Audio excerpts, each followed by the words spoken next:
Are we live? What? Are we live?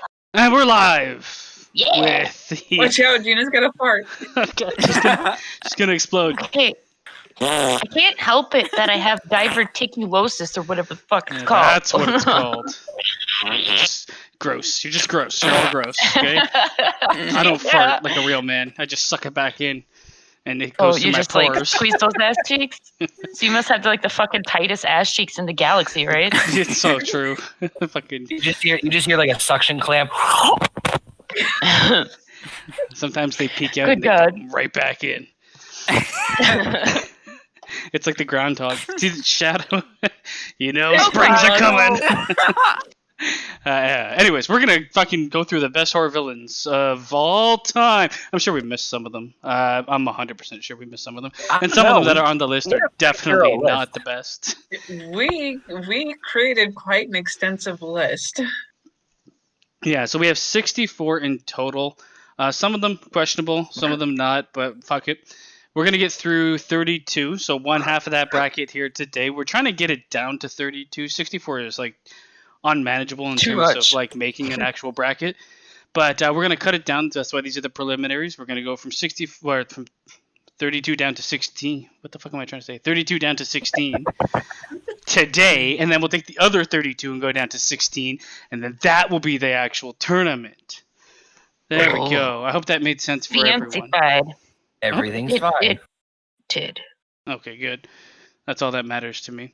All right, so what I did is I took the whole 64, or in this case 32, put them in a list randomizer, and we're going to hammer them out one at a time. It's going to be a 1-versus-1 style PvP shit. We're going to all vote on who we think is... And it could be anything. Like it doesn't like we're gonna vote on a winner, obviously, of those two facing off. But it could be whatever the reasoning is. The reasoning is. It doesn't have to be one. It could be one could kill the other. It could be the movie's better. I mean, it's just gonna discuss fucking horror.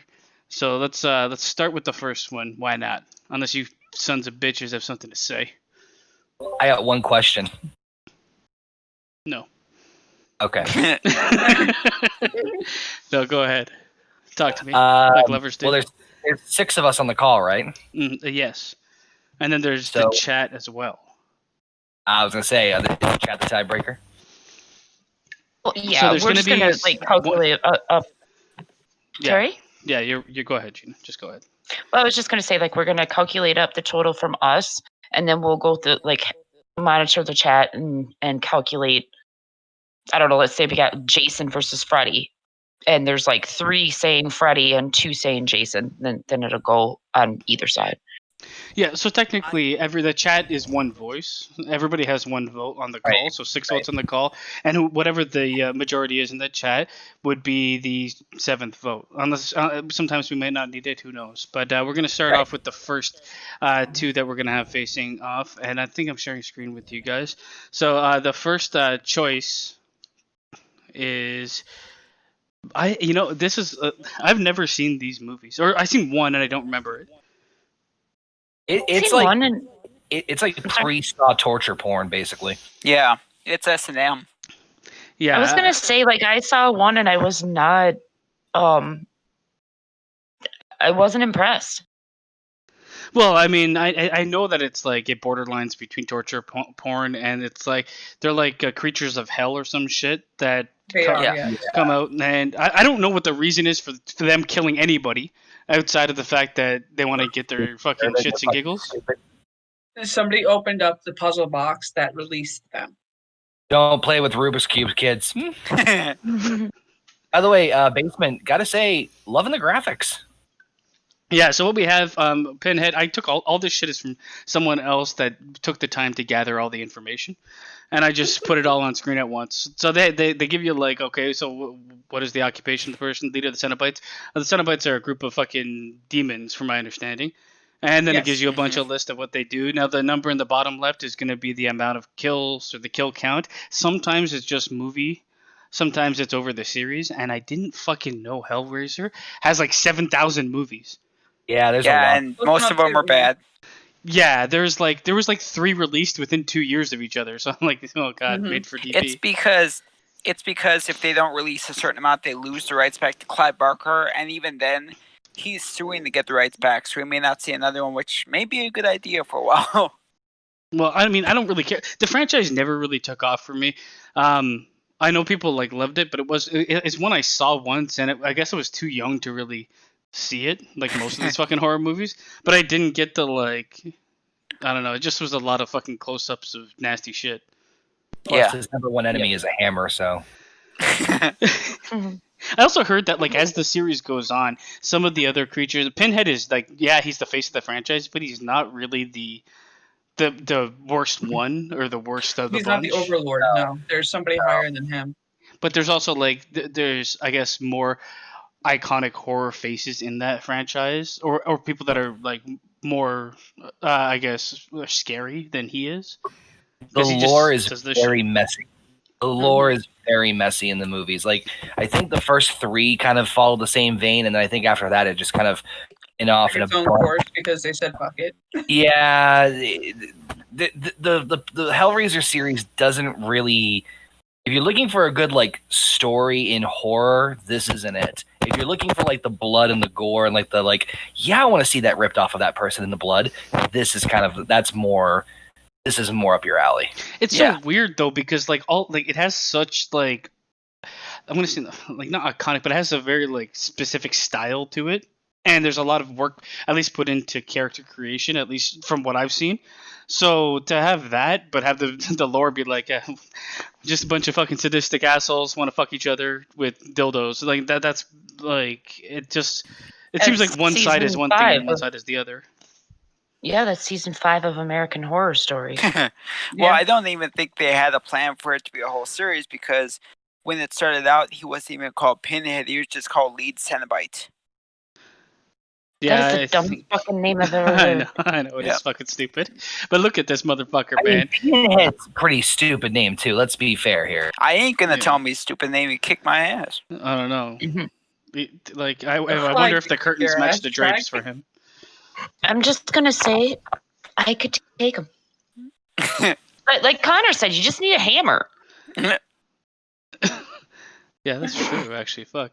Okay. Anyways, Fucking- it's Pinhead. I mean, obviously, none of us are too well versed with Pinhead. We don't really care too much about him, but I do think he's still like iconic. I think most people would see him and be like, "Oh, that's Pinhead," even though they've never watched the movies. He's the one people think of. Yeah, exactly. Yeah. All right, so Acupuncture extraordinaire. he is going one-on-one in the preliminaries with this motherfucker. Oh, I mean, come on. Yeah, come on. This isn't even. It's like, I mean, to be honest with you, one is like a bit more of could be a real threat in a real world type of deal, kind of, where the other one is like super fantasy. I mean, for me, Hannibal's just more intimidating. He Like, is. It's That's the just, intelligence behind the psychosis. So Not only that, but I think, like Basement said, it's the fact that you could run into somebody like Hannibal Lecter in real life, and Once that, people have actually. yeah, Because and we that went just to you and makes I him watched even Investigation fucking Discovery.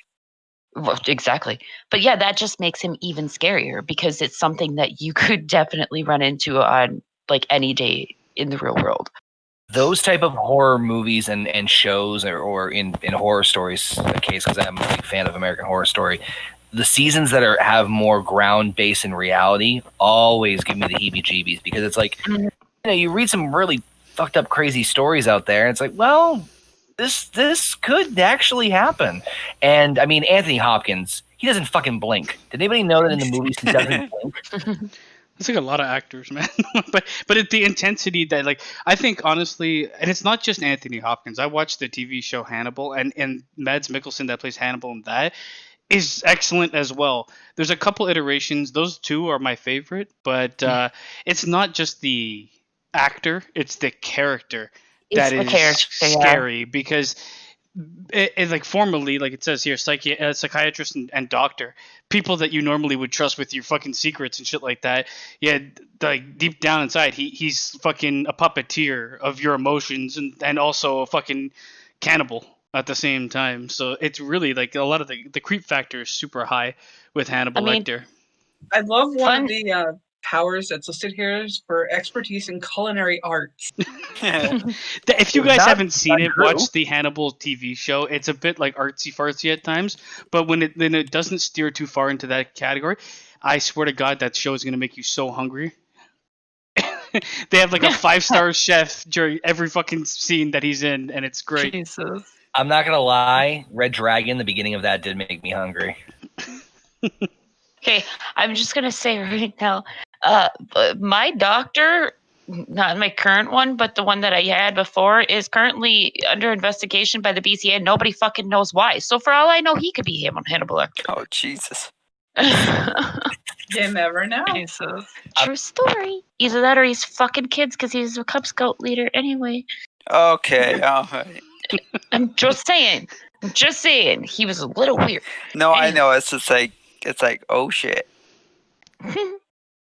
But I think, what makes him so scary is it's multiple levels. It's the fact that he could be the neighbor next door. He could be the professional you see. He is also someone that does horrible, terrible things to people. The manipulation aspect, I think, is actually terrifying. He's a terrifying villain for an adult. More so than he would be for a kid. Like, Pinhead, I could see, like, me being 11 years old or 10 years old and being like, oh, he looks fucking creepy, that's scary. And then looking at Hannibal Lecter and being like, he's creepy, but it's not, like, the same level. For me, I think it would have been a much more difficult decision if Hannibal Lecter would have been up against somebody like Norman Bates, because Norman Bates is another one of those characters that it's kind of more real. I mean, yeah, now like that being said, I mean, if you were to pit Hannibal Lecter versus Pinhead, Hannibal Lecter, I don't know what chance he would really have. Like, the fight would be fucking what? He like goes to the hellscape. The other guy leads a fucking army of demons. So like an actual fight between the two, no. Now when it comes to like fear factor for viewers, that's a different story. But it depends on which way you want to go with it. Now I was also surprised on the kill count for Hannibal Lecter at 29. Like I'm assuming it's taken from the books when I was looking for it.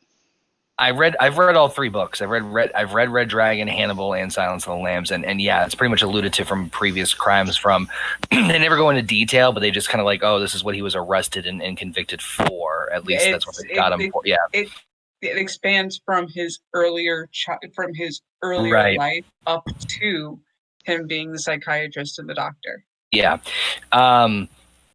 I was about to say, too, I wasn't big on him in Silence of the Lambs. I mean, obviously, he's creepy as hell in Silence of the Lambs. That's his thing. But Hannibal really, like you were saying, as far as like the psychological aspect, that's what really got me like, oh, he's really that terrifying when he's out of jail. Oh, he's going to gut a guy and hang him by his... Oh, okay. If you're a fan of the character of Hannibal Lecter, it would behoove you to watch the show, because it shows you so much more than just the acting performance Anthony Hopkins did in the movie, to be honest. And the shit they got away with on the show is astonishing. For where it was aired, which is crazy. I don't want to go too far into that, but okay, so let's fucking call it at this one. I mean, I'm pretty sure it's almost going to be unanimous. Trek, who you got? Hannibal. Okay, Fabe? Yeah, I'm going to say Hannibal, and by the way, if he ate Pinhead, he'd have to use one of the pins as a toothpick. It would be fucking hilarious. That'd be fucking dice him up in little squares? Hors d'oeuvres, baby. Gina, who you got? He's got the precise lines. Hannibal. Yeah, Heather. Hannibal. Bobbit, you there? Yeah, I'm here. Who you got, man? I got Hannibal. Yeah, I don't even need to vote. I would go with him anyway. I mean, Pinhead's a cool villain. The lore has failed them entirely, and I mean it's because they're so completely different characters. You can never really see them going head on head. But I mean, the chat. I don't know. I know we're starting to get some people in here. If they have a preference, I mean, some people may love Pinhead. But the way it's looking right now is Hannibal's going to take that victory. Does someone write down that or jot it down? I am doing that right now, yes. I do enjoy the Hellraiser movies, but I think the problem with it is, like we said, there have been so many, it's been watered down, and at this point they're talking about a reboot, but it's like, if you do it wrong, it's going to make it worse. The problem is it's also... Pinhead goes to the DMV. And it goes to the circus. It means Pennywise. Also, if they reboot it, like, it has to basically change what the fucking... It's going to be fucking sex well, it's gonna be fucking torture porn. Yeah, exactly. Yeah. This And I is don't what know Yeah. what kind of audience that's gonna have at a It's theater gonna that can't be it'll open. have an audience, but it'll be a very small audience. And the MPAA or whatever they're called now will crack down heavily on that thing really bad. This is the way I see it. Pinhead is cool. Not as unless far it's as, released directly to a movies streaming go. service. Hannibal's, Netflix. Hannibal's more scarier because he's real. Yeah, and I mean, I think that's what Hold I on, was hold on. alluding to, Bob, when I was like saying one's an adult. Like, if as an adult, Hannibal Lecter is a million times more frightening because the other is not real. And even if it was, like, I can't suspend my disbelief for something that's so unbelievably executed, at least on film. Was that what Bobbit was saying? Because he was so low, I couldn't. I can barely hear hear. him. I can hear him. He basically said that it was because Hannibal's more 'Cause he's scary. real. Because it's more based Okay. in reality. Yeah. Okay, we're gonna Well, move no, on there, to the next there one. was actually a real life Hannibal Lecter, believe it or not.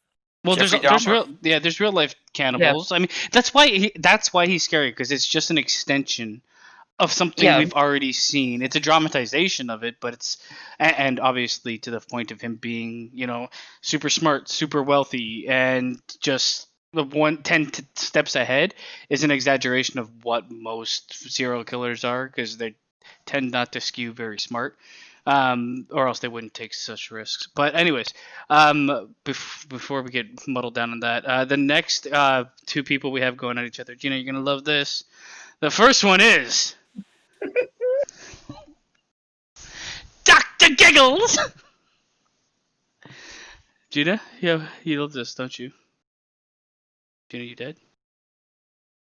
Well, now. Hello? Oh, a great picture you chose. Can anybody hear me? I can hear you. I got What you. happened? Okay. Yeah, okay, so Dr. Giggles. I've never seen this movie, but after looking through the excerpts of it, it's absolutely fucking ridiculous looking. I don't know Gina to go into because it's her favorite. Mouth. I love Dr. Giggles. It's one of those. I don't know why, but it's one of those. Can you guys hear me now? Yeah. I can hear you. Yep. Okay. It's one of those ones that I watched as a kid, and it didn't even so much scare me. It was just really fucking funny, and he also had the ability to pull off the monster, not necessarily scary, but monster part of it. Well, I know I know the actor, and but the thing is, like, looking it up, it's like he's an escapee that just became a fucking surgeon or dentist after he escaped fucking prison. Well, I actually, if I remember, and maybe I might not have the storyline down because it's been like fucking years since I've seen this movie, but from what I remember, he was a doctor that got sent to prison for like malpractice or something like that. So he got his medical license stripped and he got sent to prison, and then he escaped, and that's when he starts killing people as Dr. Giggles. That sounds about right. I think it was something along those lines where like he was served some sort of injustice, and then I'm going to take it out on people in their mouths. Yeah. I Let think me it was tell the you right thing- now. I'll tell you right now, nothing in this entire movie beats the scene when he fucking liposuctioned that woman when she was still fucking awake with no medication. Just fucking awesome. He seems to be like a fucking serial killer that just quips all the time. It was like the craziest thing because I remember being like 9 years old and he's like liposuctioning this woman and it looked like fucking ice cream. And I remember being so disgusted because I was like, I never fucking want ice cream again. Those are the best. Like those are like the cheesy, like really like. There's no way in reality that there's a way the person. I saw like a horror movie like clip where like a kid throws a basketball at his grandmother's head and just explodes with blood. Oh like, no, that was Deadly Friend. Yeah, that was Yeah, like like, the what the neighbor fuck? next Was door. that the one with the robot? Yes. I think so. Okay. Fucking Wes great. Craven. I love that kind of shit. It was the mom from the Goonies. The mom for Telly, her head exploded. There's a lot of ridiculous fucking villains. I mean, in horror specifically, I feel like 50%, if not 60%, if not 70%, are this type of villain where it's like, "Ooh, got your nose," and then they're like fucking noses in their actual hands, bleeding from the skull. Yeah, like this one, maybe it's because I was only like 8 or 9 years old at the time, but it always stuck with me. And that image of like fucking liposuction looking like ice cream stuck with me. So. Well, I just remember him because when I was a kid, I used to watch Darkman all the time. He was the bad guy in that. So it made perfect sense for him to be in this movie as the bad guy. I remember Darkman. I mean, I don't I've never seen this movie, but I've seen enough of the fucking clips now to understand that it's absolutely ridiculous. Yeah. Did you hear his laugh, Basement? Yes. It's so fucking bad. The thing is, he's got like very expressive eyes. Yes. And that helps with the role as a fucking creepy surgeon. He was such a good actor. I miss him. He's dead? Yeah, he passed away a couple years ago. He was I think he was morbidly obese as heart gave out. I was gonna say, I think it was a heart condition he died of. Yeah, because he was in American. He was in American Pie 2 for the beginning of it. As the girl's father. They walk in on Jim, his girlfriend, and then like he was really big back then. He was a big guy. How the fuck did I never recognize the fact that was Dr. Giggles? Nobody's laughing now, Trek. Just make me sad. But yeah, Rue said he looks like Drew. He does look like Drew. Oh Jesus! My God. It's 100% Drew face right there in the middle. I will say, Aru calling Hannibal JP, you're giving JP too much credit in the intelligence. No. Hey, I'm gonna say right now, it's creepy, but this guy does look like an older, drunk Drew. Yeah, it's Drew in like 15 years. He's gonna be Dr. But only Giggles. when he's drunk, because his eyes get kind of big when he. Yeah, when he's not, his whole face is like half asleep. Dr. Drew. If you want. What was that, track? What? If you want to see something really good that proves how good of a horror actor he was, it's the second episode of Tales from the Crypt. I think it was called To All a Good Night. He played a psycho killer Santa Claus who escapes from a mental institution.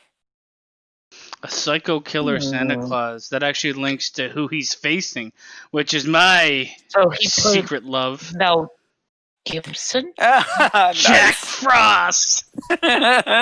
Seeing Jack Frost with like the stick eyebrows, mad, it puts a smile on my face every fucking time. This movie is so ridiculous. There's a point in time. Elizabeth's first movie. There is a point in time when this fucking snowman enters the house. They never really explain how he moves around. He just teleports, I assume.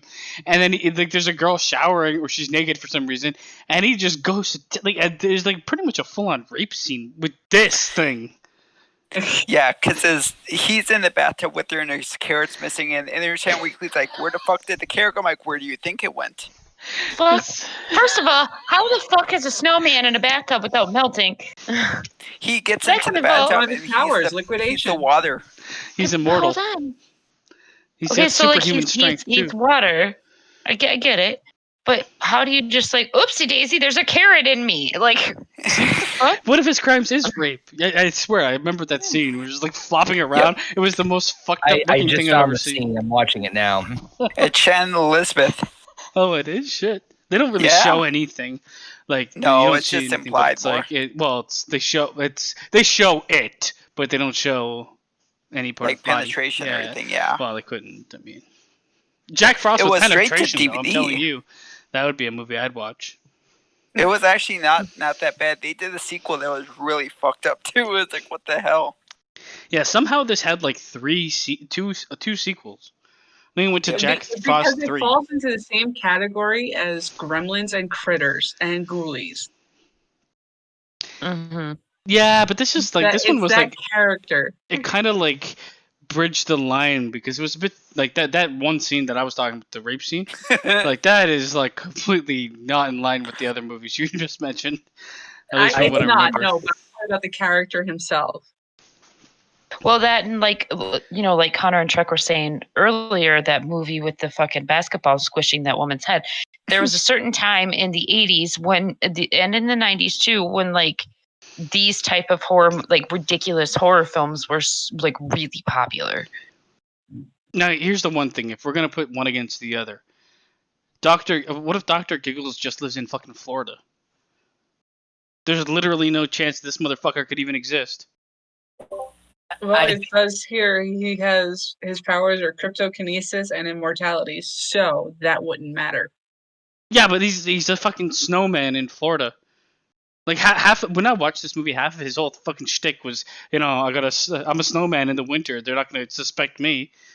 But a snowman moving around in Florida, sinisterly, someone's gonna be like, what the fuck is this shit? That's probably not the weirdest thing in Florida at the point. I was gonna say, you gotta remember, it's Florida. It's true, but I guess I'm just using Florida as like a talking point. Yeah, Florida's probably the worst possible place I could have picked for a snowman moving around raping people. Yeah, if somebody sees that shit in Florida and they'll be like, it's a normal Wednesday, I don't know. I'm just saying there's a talking point for Giggles because I don't know, like this guy requires that type of environment to fucking move around and rape.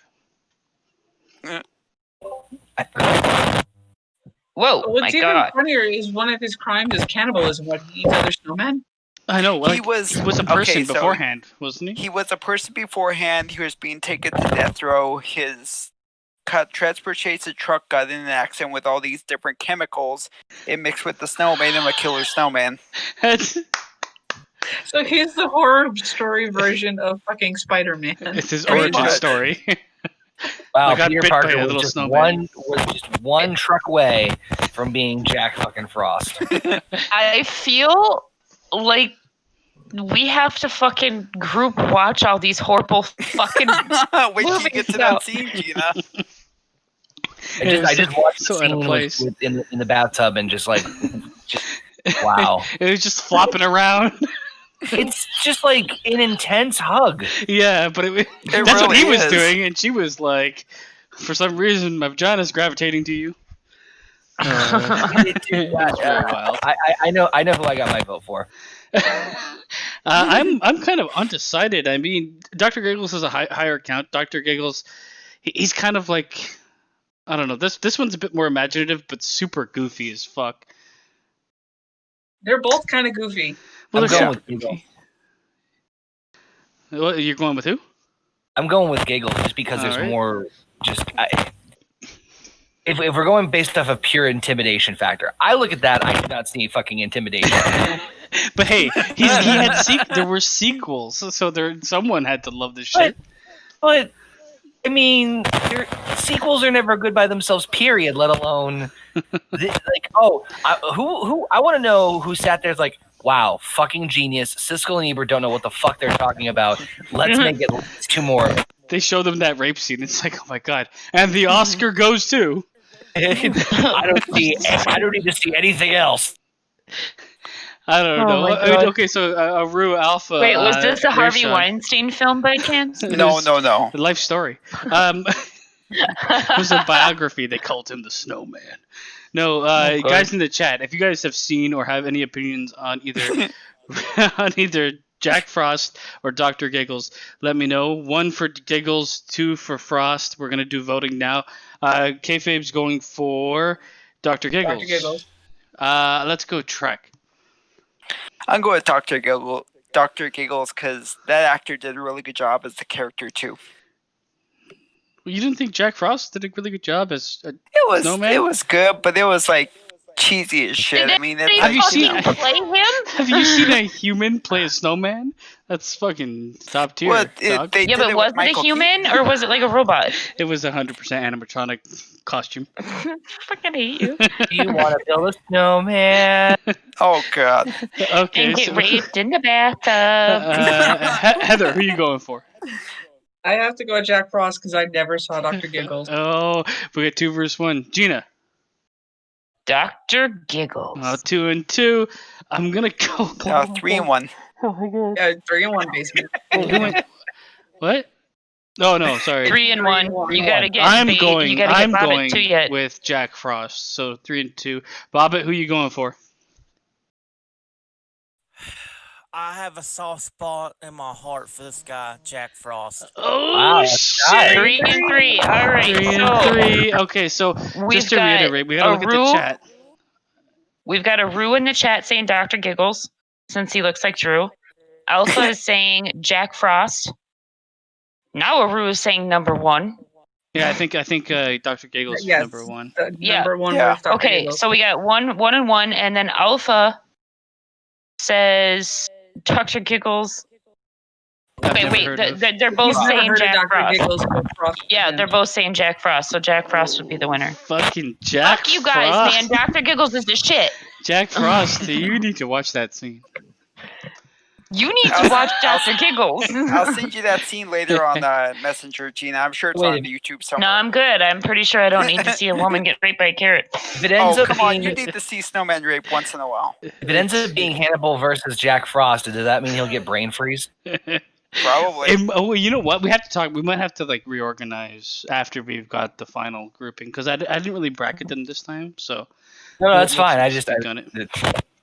Don't worry, I'm writing it down for you, so we'll have it straight. I actually kind of like the idea of doing like breaking it down like that and just like randomizing them so you don't know who's going to face who. Each There you round, go. just randomize it. Yeah, because it's kind of It makes it more interesting. It Yeah. does. shit, nobody wanted Dr. Drew. It was split down the middle of Rue. All right, Dr. Drew. so we're gonna move on. Jack Frost takes the victory. Cold as ice, baby. The next is Frankenstein's monster. I mean, this one is weird to me because Frankenstein's monster is not like he's bad, but he's not. He's taught to be bad. If that makes sense. Well, he Right. wasn't really bad. He This is did some going by bad the things, book. but that's because he's He's like a going baby. by the book. He's like a baby. He mind. really wasn't a bad man or a bad creature. He was acting out of fear in a lot of cases.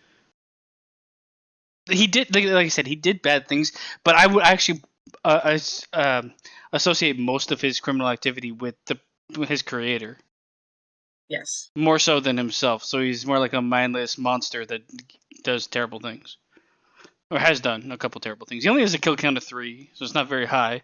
And I think, like you said, most of that is just like because Out of of fear. non-understanding and of fear. This is Worst one that I things don't. Yeah, look at it. Look at the little forehead they put on him to continue Fucking it up. bad. Jesus. God, he's got a 5 head. Don't puke on my bed. Fart in his face. Here's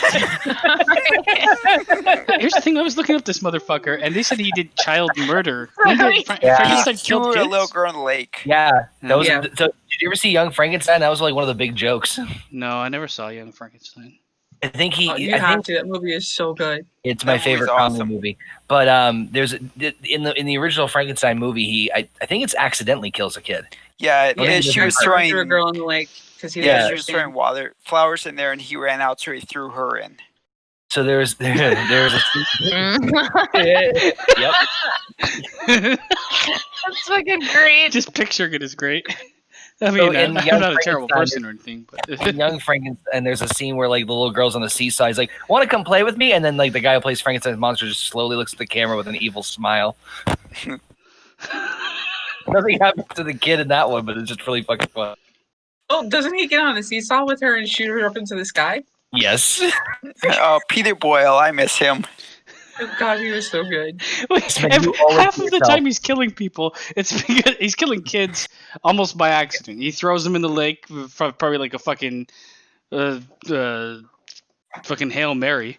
And the other one was he was jumping on a seesaw.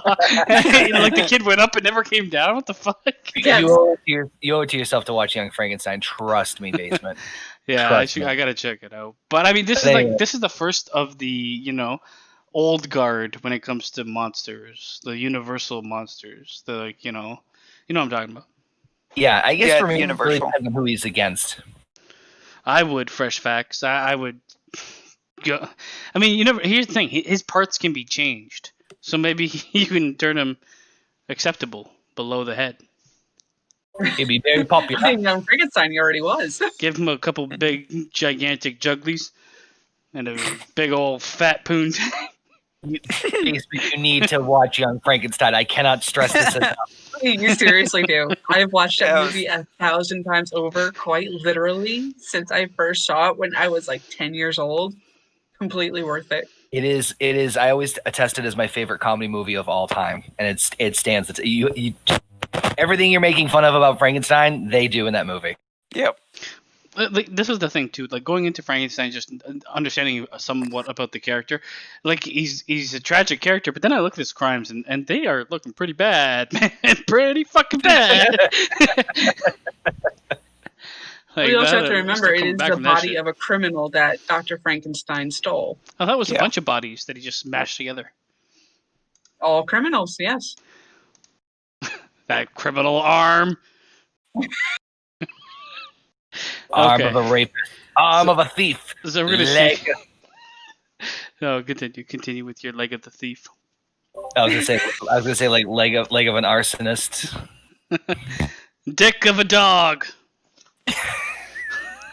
The red rocket. Oh, that's so gross. And then like some body part that has to do with a criminal that has nothing to do with the crime. It's like in the ear of someone who had tax evasion. God damn you, Wesley Well, that was Snipes. theft. Wesley Snipes won an award. Acting the shit out of that ear. Okay. Okay, so who does Frankenstein's monster go up against? The one and only insane man himself. Shit. Speed's one of his powers. Once he's possessed is what it said, but I just I thought like for some reason I'm like, oh, he does speed. Oh, that makes sense. he might. He is a writer, after all. I don't know. Well, I don't know how He's in a depth writer his is- books are. Stephen King novel. This one's tough for me. This one's tough for me. It's Like tough for me too, physically, because they these are could two of my fight each favorites. other. Physically, they could fight each other. Like, I mean, Yes, Frankenstein's monster would especially after win his just possession. because, I think. But like, he's got the axe going. He's got crazy face. I don't know, man. He's I got don't know. physical strength. This one's Mhm. kind of tough for me. He's a skilled axeman. I mean, he only kills one guy, and that goes like I felt so bad for that one guy. He's like, "You got the shining, boy." Goes up there, instant axe, dead. And they made such a big deal of his ass getting up to the whatever.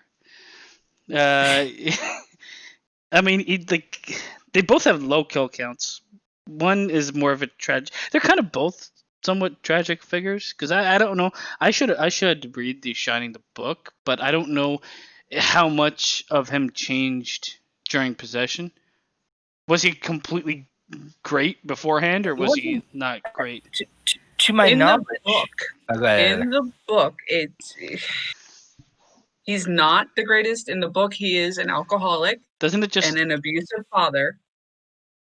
The It- movie sticks pretty close to the book. I'm going to Doesn't say it that, just, like- even though. What was that, Basement? doesn't it just like amplify what's already there when he gets Yeah, possessed? That's kind yes, of what I got from it. That's kind of what I got from it too. Is that basically like all these were underlying factors, or underlying things? Because I think they even like, oh, don't worry, there's no in there, there's no this or that, and then as soon as he starts drinking, then it's just like, oh, okay, now shit's gonna get a little crazy. And if you paid attention to the end of the movie, there is a family connection to the Stanley Hotel, where this movie is shot, by the way. Yeah, I mean, like I as from like a movie standpoint, I think The Shining is one of the best horror movies I've ever watched. Oh, absolutely. It's completely Agreed. psychological and it's great. When you look at Frankenstein, it's probably Frankenstein's monster, Mary Shelley's Frankenstein. In my honest opinion, it's probably a better book than it is a movie, and I don't know. The Shining might also be in that category as well. They're so comparable, yet I have a clear favorite, but it's just because I like the character more and I have more knowledge of the character. That being said, if I had to put one against the other, there are clear advantages with Frankenstein's monster. The unclear advantage is he's like the weakness of Frankenstein's monster is the fear of people like going against him, and he doesn't, and his non-understanding of why. It's Where- not just that. Rayshon pointed out in the chat, Frankenstein's size and the fact that he is a mashup of different bodies, he can't move that well. Yeah, well, I mean, yeah, that's true. He's an expert axeman. This is a difficult one. I'm gonna cast a vote though because I can't go with Frankenstein's monster and live with myself. I'm gonna go with Jack Torrance as my pick. As soon as bolts and he's done for. You know? That's the other thing too. Like, how strong is your body if it's stitched together? You know, like it's not held together properly. You're a subject of surgery, and because it's all dead, it doesn't heal properly. It never heals, actually, according to the book. So I don't know. Let's say Bobbit, where are you at? I love Frankenstein, but if you would put Herman Munster up there instead of Frankenstein, I'm gonna go I with can't hear you Jack at all, Torrance Bobbit. from I The can hear him. Shining. I don't know if the chat can hear him. Chat, Gina, Gina, I know you're. I don't know if you're on the call or not, but whoever's in the chat, can you guys hear Bobbit? Because I can hear him. I know Heather says she can't. Yeah, I just tested the player on my phone, and he's coming through. Oh, okay. So I don't know what's happening, Heather, but Bobbit, sorry, continue. I'm gonna go with Jack from The Shining. Jack from The Shining. All right, Trek, who you got? I'll go with Jack Torrance. Yeah, it's looking like favorable wins. I think it's going to be straight through for Jack because you got Jack as well. Frankenstein's monster is one of the classic monsters. However, when you put him up against somebody like Jack, he's not going to last. The thing is, it's not like for lack of depth. Like looking at from a literary point of view, the character has depth. But I feel like because we've seen it so much, like Frankenstein was the template, Frankenstein's monster was the template for something that we've seen in so many different iterations, it's kind of lost its luster. Where Jack Torrance, it was special during our timeline of watching horror movies. Yeah. That's just my thought. I mean, okay, Fabe, where do you land? Hard to argue anything you guys said, because I mean, the Frankenstein's a classic. It's a staple. It's one of the first ones. But Jack's just like the story. It's not just Jack Torrance himself, but it's also the story around him. And while Frankenstein's story is horror in one sense, I think The Shining is on a completely different level. So taking all those into consideration, yeah, I'm going with Jack too. Yeah, I would say you're right. I mean, Frankenstein in general, the story is more like I find it more of a tragedy than a horror. Where this, like, he's not a sympathetic character to begin with, so he's not going to be a sympathetic character afterwards. Just I think just a better character for a newer age, if that makes sense. But I'm pretty sure. Look at the chat. Rayshawn, Jack all the way. Gina went with Jack. Alpha went with Frankenstein. And everyone's saying, Bobbit, you're a bit low, but they can hear you. So if you have a chance to increase your audio, then go with it. But it looks like Jack Torrance is taking the win on this one. I'm excited to see, like, these are the characters I'd like to see move on to see who they face next, because it could be fun. Just like look at like Jack Torrance versus Hannibal Lecter or something like that would be interesting. But I'm also going to say with Jack Torrance and Frankenstein, physically, there is a debate to be had there. Yes. Over who would win as well. If it was like clear cut, one was going to destroy the other physically, then yeah, maybe. But weird combination. Let me see who we got next. Okay, so this is a way back playback for the first. Oh boy. This is a movie I have not seen. I've seen it.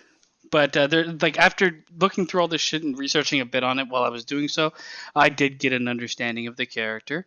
Someone who's a bit more well versed than I am should probably talk about it more than I will. Go right ahead, Trek. So if I remember correctly, it's been a while since I've seen this movie because it was on AMC back when it was Monster Fest. These explorers go to I believe it's the Everglades, looking to see what's in there, and they want to see like if you can have any combinations of creatures and stuff. And of course, they have a sexy girl and stuff. And the creature goes after all the crew, and he's holding her hostage and stuff. Yeah, so it's really good. He's more of a tragic figure like Frankenstein because he's just protecting his home. You know what he reminds me of a lot of? He reminds me of King Kong. Because it's like very similar. He's not huge or anything, but it's just like he takes a girl hostage. And he protects his land space. And that's kind of what King Kong was doing until they took him out of it. That being said, I know like they list his powers: strength, resilience, amphibious nature, swimming, high intelligence, evolution. He's apparently like evolved from like a specific type of If I remember the lore right, like a he jungle evolved fish from or an something? eel. It's some sort of fish that can breathe out of water as well as in for a certain amount of time, I think. I wish I had the chance to watch some of these movies beforehand. Then again, looking at that gif of him doing a fucking karate chop, I don't know how much I want to see it at this point. It's a bit dated. It is a classic 1950s, 1960s horror B film, so it's not the greatest. I don't know. But I know it got I think it was critically received pretty well, but that was then. Now it's just not going to hold water. Well, now they've been trying to remake this for the last 20 years. They thought they cracked it, and then every time they get close, something happens. They'll get shut down, or you get a writer's strike or shit like that. But it seems like they're gearing up again. If you want to see them, they're on sale at Walmart for $20 for the whole collection. Fucking Rayshot says, "Is he the original Swamp Thing?" I think that's where they took the. I think that's where Pretty they much. took the idea from. The And idea. then Aru says that's Laura on the weekends with the Oh, karate Jesus. chop. But it was a different character design for the time. One thing I did read while I was looking through it is he's got all these accolades. Literally, this fucking guy gets shot in the chest and dies immediately. so he might be resilient, but a shotgun does him in real quick. And obviously, fuck, man, you take him out of a swampland. Look at this motherfucker. Where is he gonna go? Well, But it's 3 movies, I think, and by the time you reach the end of the last movie, he really has become the helpless victim. What they do to him and stuff is just sad, and how he pretty much ends his own life. I think it's they use it as some sort of metaphor for fucking how we're killing things, environments, species environments, that kind of thing. Because Yeah. I'm sure he ends up outside of his element, and they kind of flip the script on him because he doesn't really seem bad. He just seems like an animal more than a person or more than a human. You know victim what I of mean? circumstance and the way that he gets killed.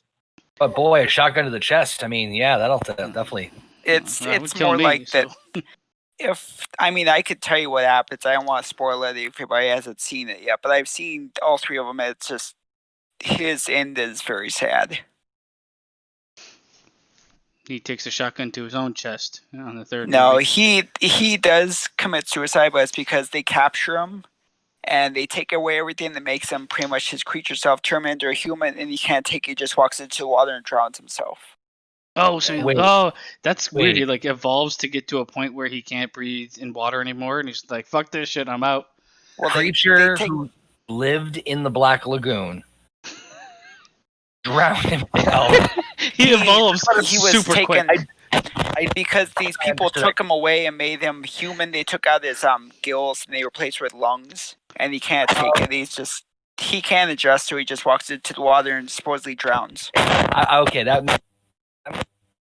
I mean, imagine Fuck doing this that to shit, any creature, though. We're gonna take out your gills, and we're gonna replace them with lungs, and now you're not a fish. Flop around on the ground, breathe, bitch. But we haven't even looked at who this motherfucker is fighting. He kidnaps, he mass murders, and he stalks. I think we can all relate to one of those. So he's fighting this son of a bitch. I don't know if anybody out there saw Wolf Creek at any point in time in their life. I'm going to take the silence as a no. Yeah, it's a I dominant know. part. Yeah. So he's kind of okay, he's like a Is he supposed to be a Crocodile take on Dundee? the sidekick to Crocodile Dundee? If Crocodile Dundee was one of the worst people you've ever met in your life, that's who he is. Is it like he's horrible? Is it like a Crocodile Dundee with seasoning of the family from the Texas Chainsaw Massacre? Kind of, yeah. They do it. They take it relatively seriously. He's he got a bunch of history of being soldier, and he's there's one part in the movie where he's like, "That's not a knife. This is a knife." So they literally go there with this shit. But he does murder and kill a lot of people. He's a proficient killer in it. It kind of reminds me Well, of. he's out in the wetlands of fucking Australia. Yeah. Yeah, it's like I think in the movie, if I don't know, I don't know. It's been a long time. I don't know. I'm pretty sure it does take place in the bush of Australia, and he does some like look at his crimes: mass murder, numerous rapes, torture, treason, kidnapping, sabotage, poaching, child murder. That's pretty bad. Pretty fucking bad. But a lot of people haven't seen this movie. It was pretty big when it came out, for people that liked horror. There's not a lot to talk about if you guys haven't seen it. I have no idea how many people he killed, but it is mass murder. And I have no idea how many people he killed or the creature from the Black Lagoon. The only problem is with both of these guys being relatively unknown, it's kind of a roll of the dice to see who moves forward. I don't think we have to spend too much time on this one, considering you guys don't know and the chat doesn't really know. So it's more of who you got, okay, Fabe? Now, my question is, can Mick Taylor take a good shotgun to the chest? He has great stamina. Oh, well, fuck me then. All right. And high durability. Fuck, okay, I wasn't expecting that answer. I'm going to go with the creature from the Black Lagoon, though. Yeah, he's got a tragic. He's gonna get lungs. Okay. Rayshawn's going with Mick so far. Gina, who you got? Mick. Mick. Okay. I've seen Wolf Creek, and this guy is creepy as fuck, right? A fucking, yeah. Yeah, he's super creepy, and the actor's creepy too. Yeah, like the actor himself is super creepy, but just the way that he plays the character is really, he nails the fucking psychotic killer role. He looks it just by the look in his eye when he's holding up that. Yeah. Yeah. Because he manipulates them in the movie, right? Like he comes off as like a nice guy-ish, but no. Yeah, Wolf Creek is the one with the two girls, right? Well, I think there's more than two girls, but I think there's more than one movie too.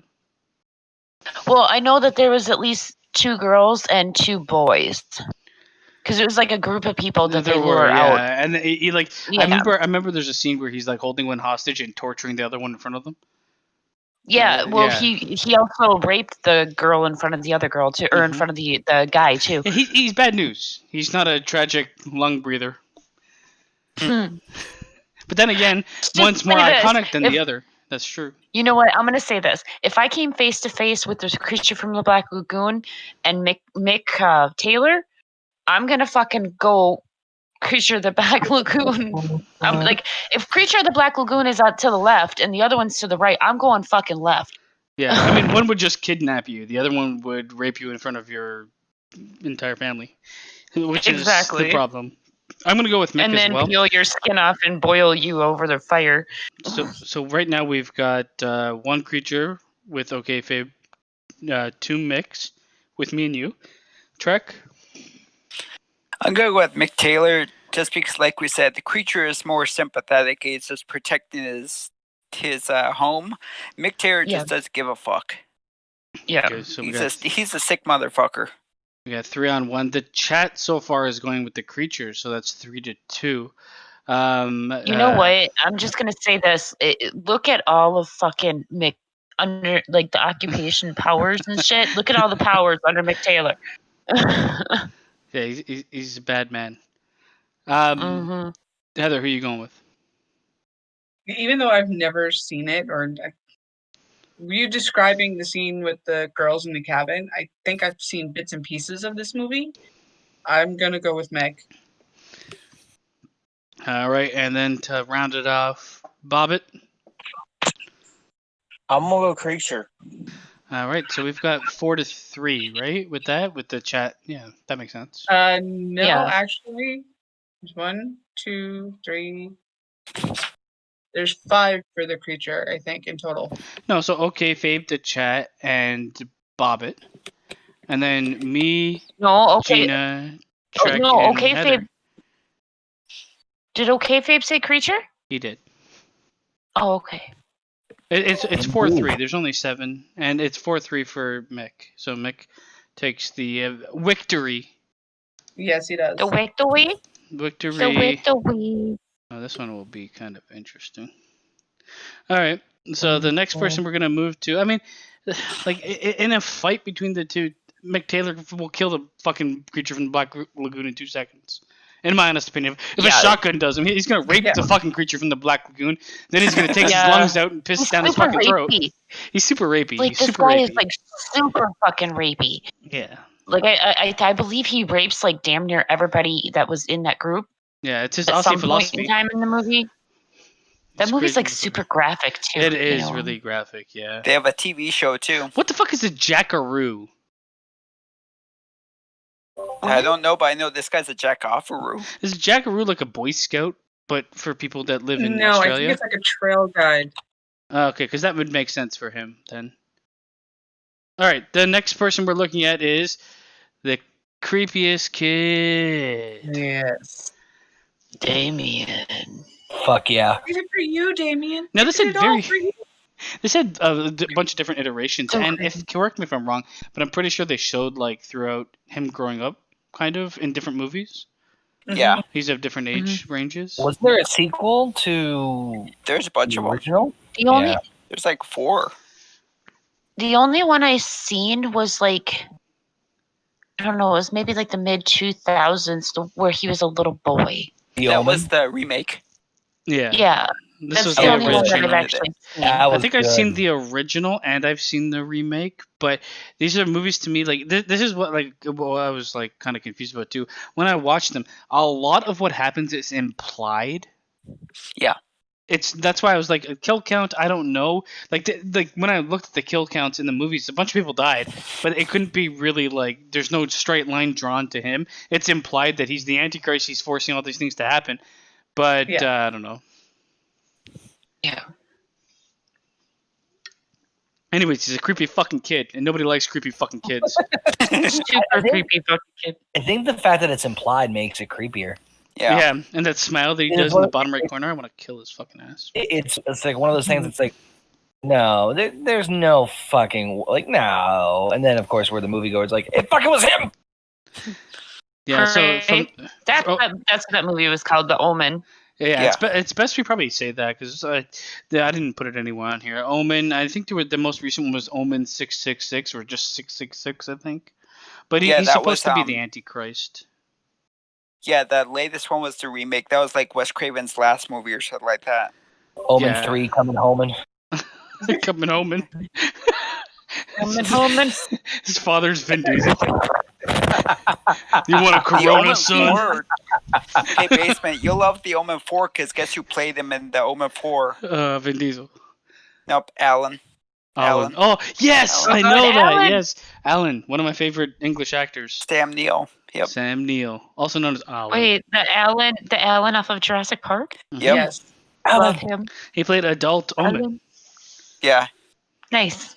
I mean, he's got pretty bad crimes, okay? Mass murder, mass infanticide, so he kills a bunch of kids, damnation let's of numerous see, souls he's- in hell. The son of the fucking devil. So I'd imagine that his list is probably pretty long. Problem But is his he's skin not is the so actual smooth. devil. I don't know, he's so smooth, he's baby boy. He's baby boy. So, my problem is, like, if I hit him with a car, is he gonna die? Hell no. The thing, in the movie, from what I recall, it never allows him to get into a place of danger. Because Right. everything is like Well, that's mental games, and he's smiling from the corner. It's like But that creepy kid. not But only like, at some point in time, you're gonna get in not danger. only that, but if you think about it, in all of the movies, well, I mean, I can say in The Omen for sure, but I'm pretty sure in all of the movies, everybody around him always protected him, and they didn't understand why they were protecting him, but it was like the aura around him caused them to put themselves in danger. I mean, look at in The Omen at like the first opening scene when his fucking nanny walks off the Hangs fucking top of the herself? building. Yeah. It's But for that's you, all- Damien. All of those deaths, all of the deaths in it are basically like Final Destination deaths almost. Like some of Yes. them are just Yeah. like, oh, I stood under here and this fucking beam comes down and like skewers the priest, and I'm like, this is why it's like it's not direct content, but everything's kind of like manipulated from a distance. So I mean, he does have power, and he's a kid, and the fact that he grows up, I don't know. I haven't seen the one you're talking about with fucking Alan. The original one? No, with him as an adult. Oh. The final conflict, yeah, it's really weird. He runs for president and stuff. It was I the guess that 80s makes and the sense. 90s, folks. So it's a Fox TV movie, if I remember correctly. So they went all balls to the wall with this I shit. just want to say I was the greatest little kid of the devil. I just want Oh, to say Lord. that right here, Oh right now. God, I knew it was I coming. knew it was I knew it coming. was coming. I was waiting for it. There You're are gonna kill your many others family. like me. It's gonna be probably huge. not good. Hey, if anything, I think the other one's fucking Damien over there touching kids. It's fucking. Yeah. He's the Anywho. child whisperer. This is number 666. I'm more like 6,666 because it's a huge number. It's probably a tremendous amount of devil energy that I cannot confirm nor deny. Devil energy. And then, of course, we helped with the Tremendous China amount Boy. of devil energy. He's a good friend of mine. Doing amazing work, amazing, tremendous. Just wow. I would pay money to see this movie where Trump as president is the future of Damien from The Omen. That would be fucking incredibly good. I think it would be one of the funniest movies ever. Night Ray, Sean, I know you're going to bed. We're going to move Good on. night, So Sean. we've got Damien, this young little bitch.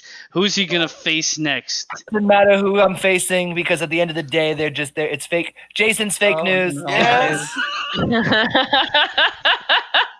So when we said like he could like imply people to help him, the thing is Jason is immortal and he's killed 151 people and he sustains himself by not eating or shitting or drinking because he's I think a zombie.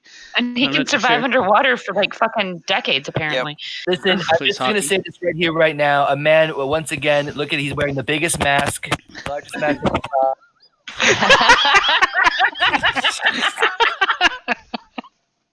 Prepare for COVID before you even have.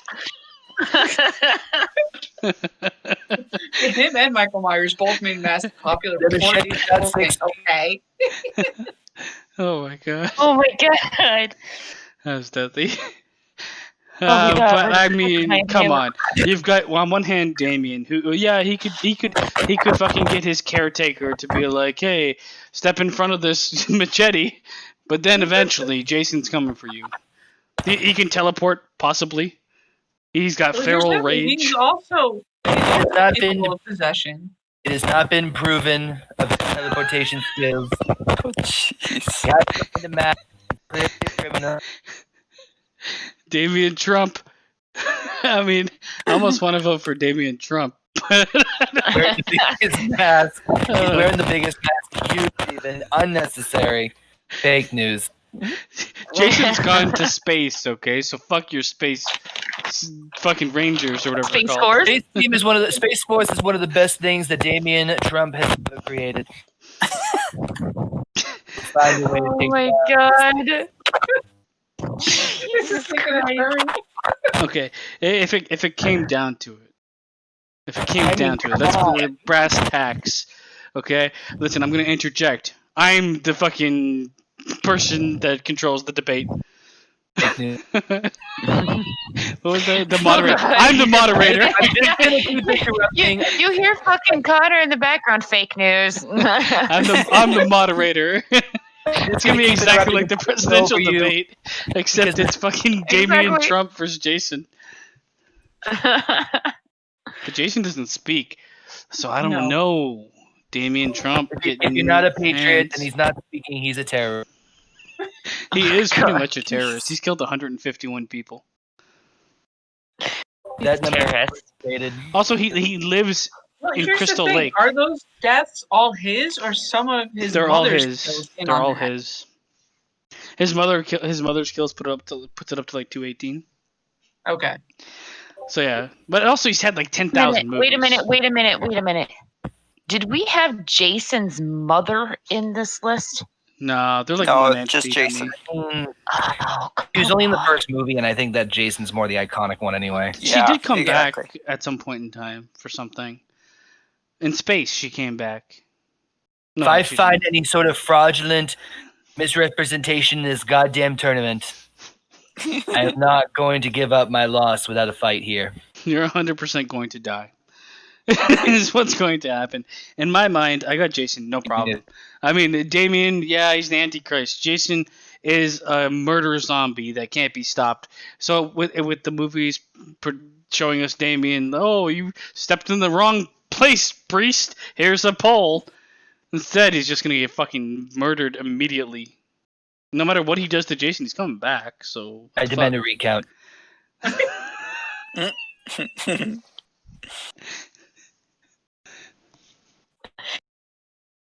I don't know. We got in the chat right now. Alpha, Jason, that's your boy. Aru, Jason.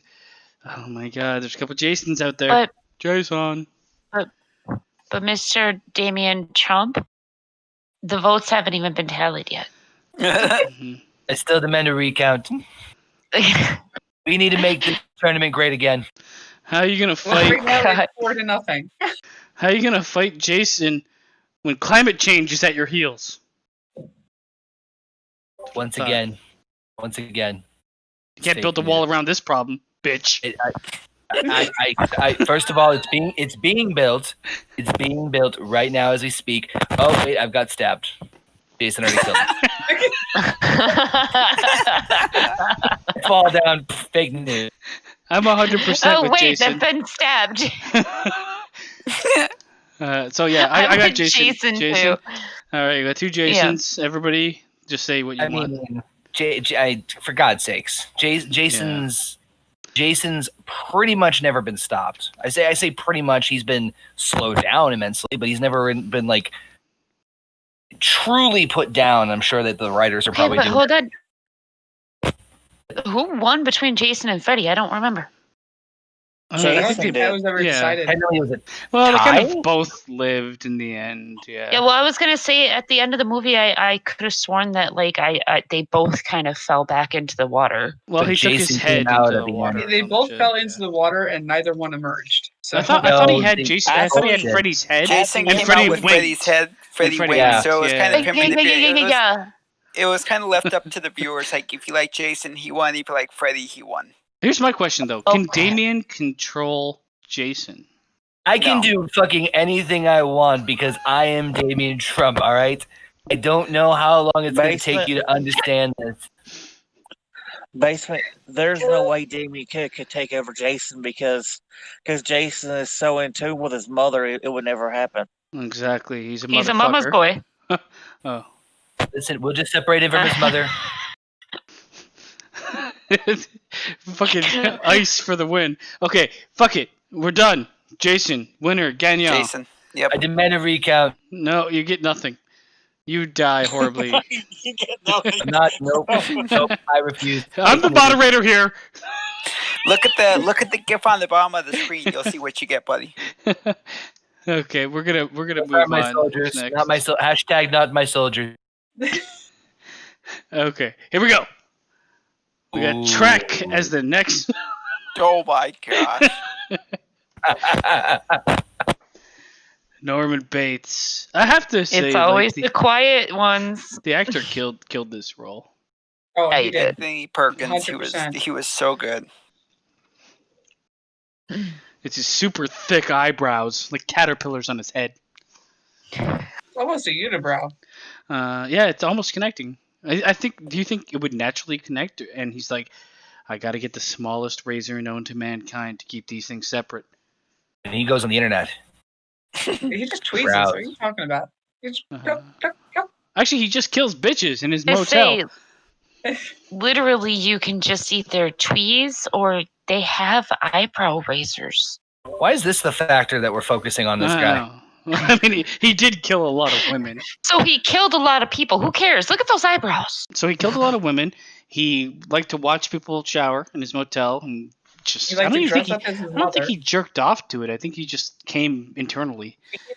He just liked the fascination of women and being a woman. I don't Yeah.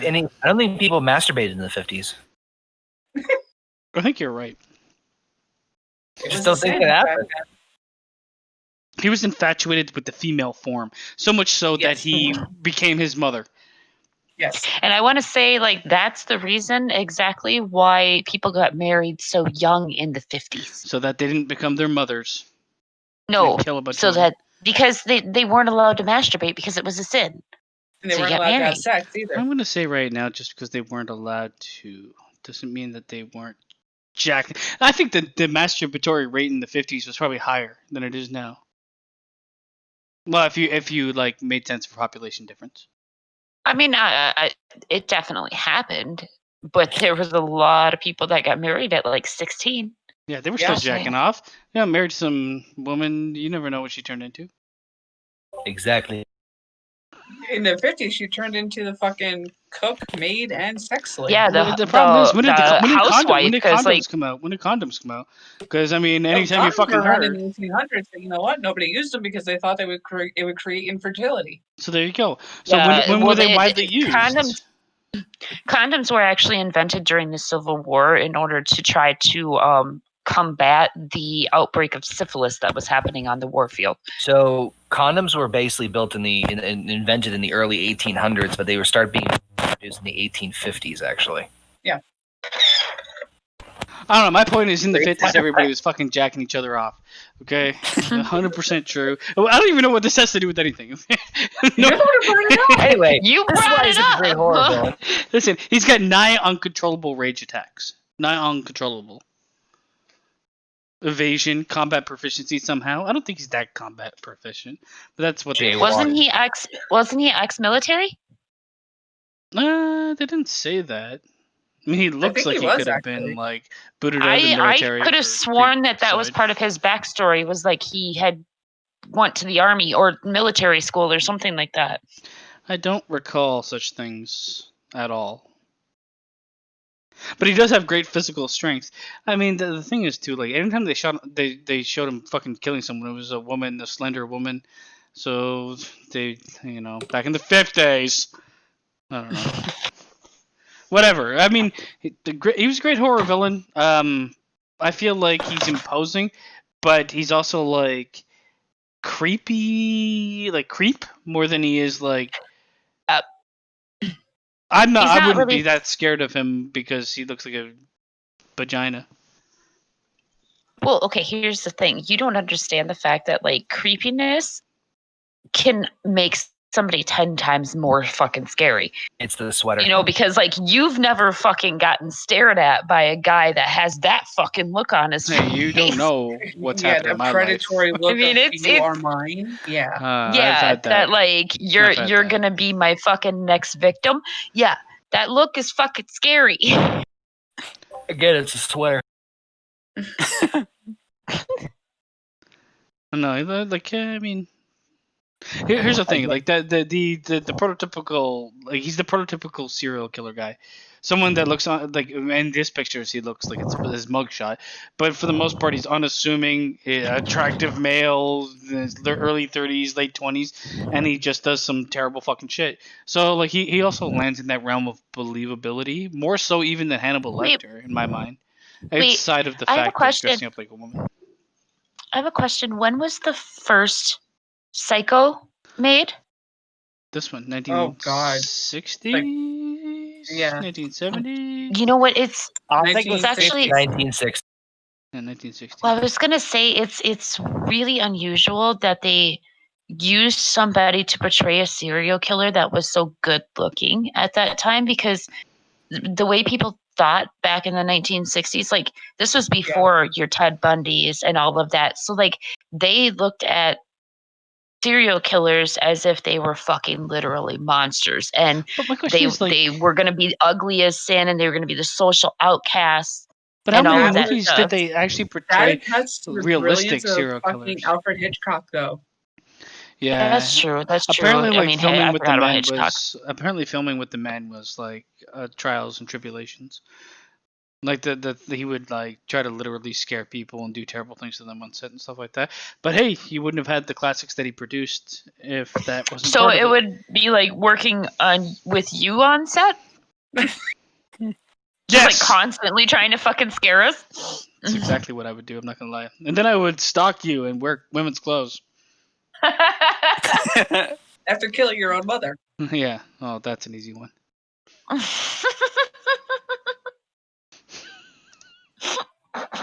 Anyway, who is Norman going up against? Okay, Norman Bates is going up against Booyah, Grandma. Oh. Oh, fuck you for making me choose between these two. Yeah, this is like what we thought we would get with Hannibal Lecter. Yeah, I think I know where I'm going with this one. Annie Wilkes, she's a nurse / serial killer, and this is the one thing I didn't know because, like, I remember I've watched Misery, and like it was a long time ago, but I didn't get the fact of her backstory of why she was in that cabin and the terrible fucking shit she did way before she got there.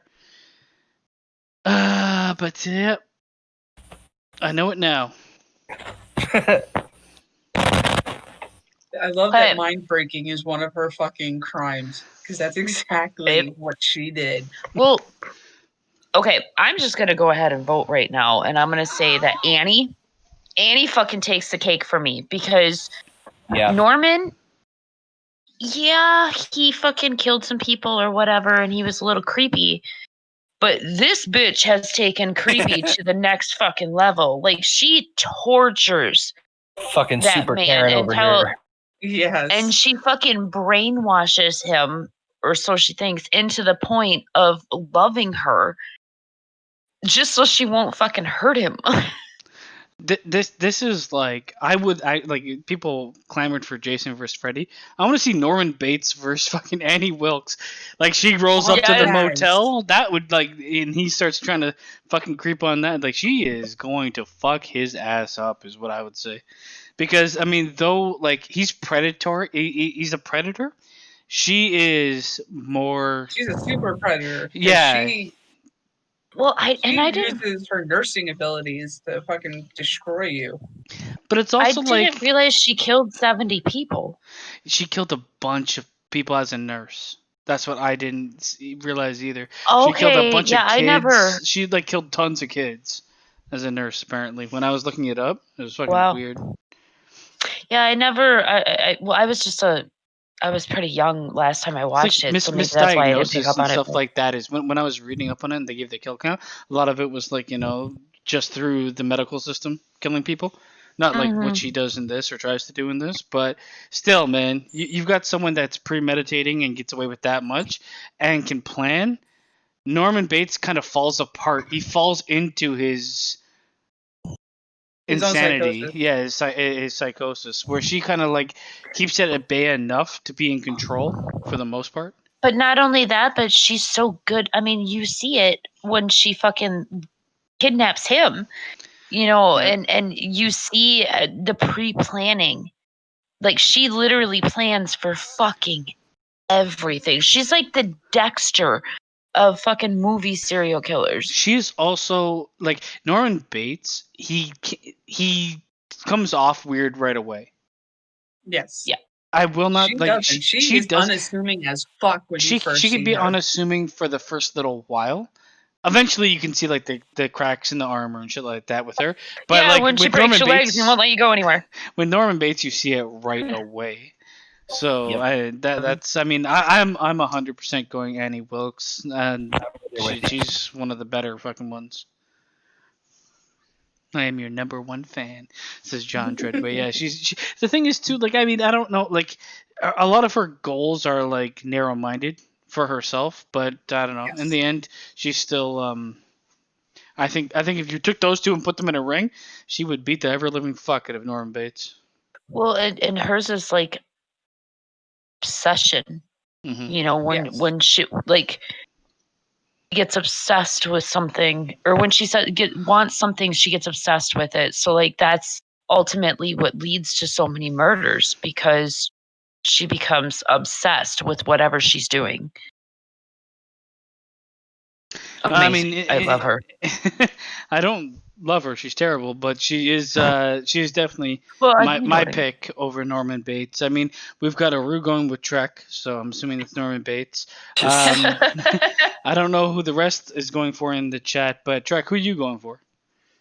I'm gonna go for Annie Wilkes because I remember watching this movie as a kid. I'm like, she's freaking psychotic, and if you read the book, you see the gif on the bottom of the screen where she whacks his ankle. She actually chops it off. Oh, in the book? Yeah, Yeah, in the well, book, she they chops his showed that ankle off. in the movie too. Like No, she in the- chopped off the in- thing. No, she just smashes it with the hammer and makes it go to the side in the movie. I could have sworn that she chopped it off, but no, okay. Anyway, But yeah, I'm going with Annie Wilkes. She's freaking nuts. Yeah, I mean, they're both fucking crazy, but I can see where you're coming from what we said. Okay, Fabe, where I you going? think Give me Annie. Means Karen over here just fucking creeps the fuck out of me with her.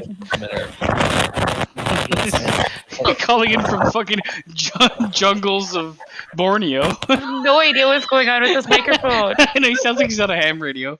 Heather, who are you going with? 100%, I'm going with Annie. I mean, being the nurse, she has the expertise to keep you still, whereas Norman is just going to creep the fuck out of you. But that's the other thing too. Norman is like a predator of opportunity, where she is more like, I'm going to put you in a place where I can make the opportunity Yeah, myself. she pre-plans. And also the fact that, like you said, she as a nurse, she can kind of like keep you alive longer and torture you while that shit's going on. Exactly. Norman's just a fucking drag queen. And he's easily tricked too. Like, if you watch Psycho 3, I think it is, that the woman claims to be his mother, but she's just trying to brainwash him and stuff. He's easily tricked too. Bobbit, I'm Yeah. assuming you're can probably trick him into joining that. us, but I'd like to hear if you are or not. As much as I love Norman Bates, and please watch Bates Motel. It was a show that they did on Norman. You know, on Annie. That was a pretty good show. I gotta go with Annie because, my God, how could you not? Okay, first of all, but Bates Motel. I was gonna watch that, but somebody warned me that the ending was horseshit and it would piss me off, so I just decided not to watch it. Things I've watched it. I haven't seen the ending. I saw the first couple seasons, and it was intriguing enough to get me to keep watching it. I mean, it was decently done. So I mean, it might be worth checking out. Like, I mean, if the ending is more, if the destination is worth more than the journey, then. But that's like someone saying, "Don't watch Dexter," because if it ends up, then you still have Yeah, like that's a 4-season. Well, Dexter's coming back. Yeah, that's true Yeah. too. But we won't go off on a tangent like that. Annie gets the victory there. Go ahead before we move on. Can I just say real quick? Anybody else think that Kathy Bates plays like the best fucking psychotic female killer? She crushed it. Both actors Not crushed only in it Misery, in both but these roles. she not only in Misery, but she's an American Horror Story too, and she fucking is amazing in there. Both of these actors crushed it in both of these roles. Like the theme I'm seeing too for a lot of like the characters that could be real, the actors have Sold the really role. really sold the role of the character that they're playing. And I mean that's I mean I don't so know. odd. Yeah. I find it so odd to like think of her playing this character, and then shortly after that, she played the character on Fried Green Tomatoes. And not only that, she just a couple of years ago on 2.5 Men, she played a Charlie from Hell. Yeah, I mean, she's a great act. She's a great actress. She I know is. she's She really had like is. a lot of like medical troubles as well. So Mhm. to keep like killing your craft like that and have all that shit going on, kudos to you, Kathy Bates. But we're gonna move on here to one that I don't know a lot about, but is pretty popular somehow. I don't know if Truck knows anything about Leslie Vernon. Mm-mm. I know a Fuck little is a bit. Leslie Vernon? It's kind of a satirical movie. It's a weird one because from my understanding, the movie is kind of based. It takes the idea of like the serial killers that people know a lot about, and it makes the real world involving them, and then it's more of like a biography or something like that on someone that aims to be exactly like them. Yeah. Yeah, so I mean, I know there's a following for it, and people do actually like it, but it's apparently like it's someone. I think it's a young girl that wants to be exactly like Jason and Michael Myers, and like that like it's in a the world is basically built around all of those things fucking being real. Why is she pouting? She looks like a sperm that doesn't want to meet the egg. She looks like fucking That bottom picture, she looks like fucking that ghost face paint that fucking Tamatanga and Tangaloa used to paint their faces in. I want my juice. Whatever. She's the only one who has the power that's an expert on horror legends. So she's basically Trek in a mask. I don't want my juice right now, Dad. I'm playing Jason Voorhees. I'm gonna go kill some kids. Well, she kills. I want to stab some people. She kills 10 people. Okay. I don't even know. Like looking at the picture above to the right, is that a woman? I think it's a guy. Like but is she supposed to be a woman, right? Leslie? They got boobs. Do the they? one on the top has boobs. Really? Where? Okay, she has my size boobs. They're there. But she looks so muscular. She looks super muscular. It's a guy. It's not a guy. It is. No, it's a guy. It's a guy. No, it's a guy. According According to Wikipedia, he was portrayed by Nathan Bazel. Yeah. Okay, well, he has small boobs then. I don't know about that at all. But yeah, this is one that's like completely out of left field. And I mean, it's because when you sent me the list, Heather, you had some duplicates, so I had to fill in the spots. This is one that, hey, you can fucking YouTube. Well, people like it. I don't know. I've never seen the movie. It's a cool idea. I think kind of neat to have like someone that exists in that world where the serial killers like that do exist, and they're kind of like fanboying for them. And it's a bit of a different take, but I don't have a lot to say about her. So I don't give a fuck. I don't know who it is, so... I don't either. Guys, you need to keep up on your movies that nobody watches. You know what I have to say about that? I gotta sneeze. I thought she was going to say I have to fart. That's what she was going to say, too. Okay, well, we've got Leslie Vernon, the person no one knows, going up against one of my personal favorites. Bless you. Jacob Goodnight. You might recognize him from his roles in WWE as Kane. King is Kane. King is I Kane. love how you put his power is he's the mayor of Knox County. Oh, Jesus. You know what? I watched the first See No Evil movie. This is where it's from. And it wasn't that bad. It wasn't that bad. I actually didn't mind the first See No Evil. May 19th. May 19th. When's that movie come out again? May 19th. It wasn't a bad movie. It was like a bunch of fucking kids stuck in like a building or an insane asylum, and he was like, I think he like kills people because his like mother was like in love with him or some shit like that. What the fuck? I can't remember the exact. Go ahead, Charles. It's these kids that are in jail, and as part of the outreach program, they get to go work on buildings and renovate them and stuff. They go to a hotel. He's being kept in there by his mother, who we don't find out is his mother until like the end of it. And it's because she thought he was impure because he was always obsessed with sex. He kills people that are. I remember there's a point in time in the movie where he like rubs this woman's back tattoo in the shower. And I was like, man, I almost want to jerk off if it wasn't Kane. I love how for one of the crimes you have pretty decent mayor.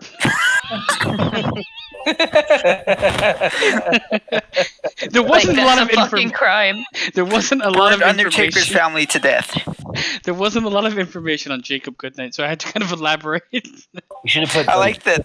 One of the crimes is burned Undertaker's family to death. You should have put like froze Paul Bearer.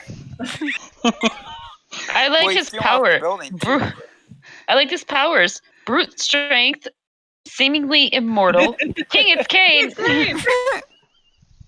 And mayor of Knox County. That being said, he's kind of like Jason Voorhees light. The way I looked at him in that movie, he was this big giant guy that beat the shit out of people and killed them horribly. And I don't even remember how the movie ended. To be honest with you, I feel like he never died or lost. I think they all died. I think he fell down like an elevator shaft, because I remember he died because at the beginning of the next movie he was in the morgue. Yeah, and he has like for some reason he has like a face guard or some shit on, right? It was kind of their way of making it was going to be WWE's Jason Voorhees. It kind of ran out of gas after movie number 2. So I think it ran out of gas when he became mayor of Knox County. Yeah. Reverse the decision. It happened until last year.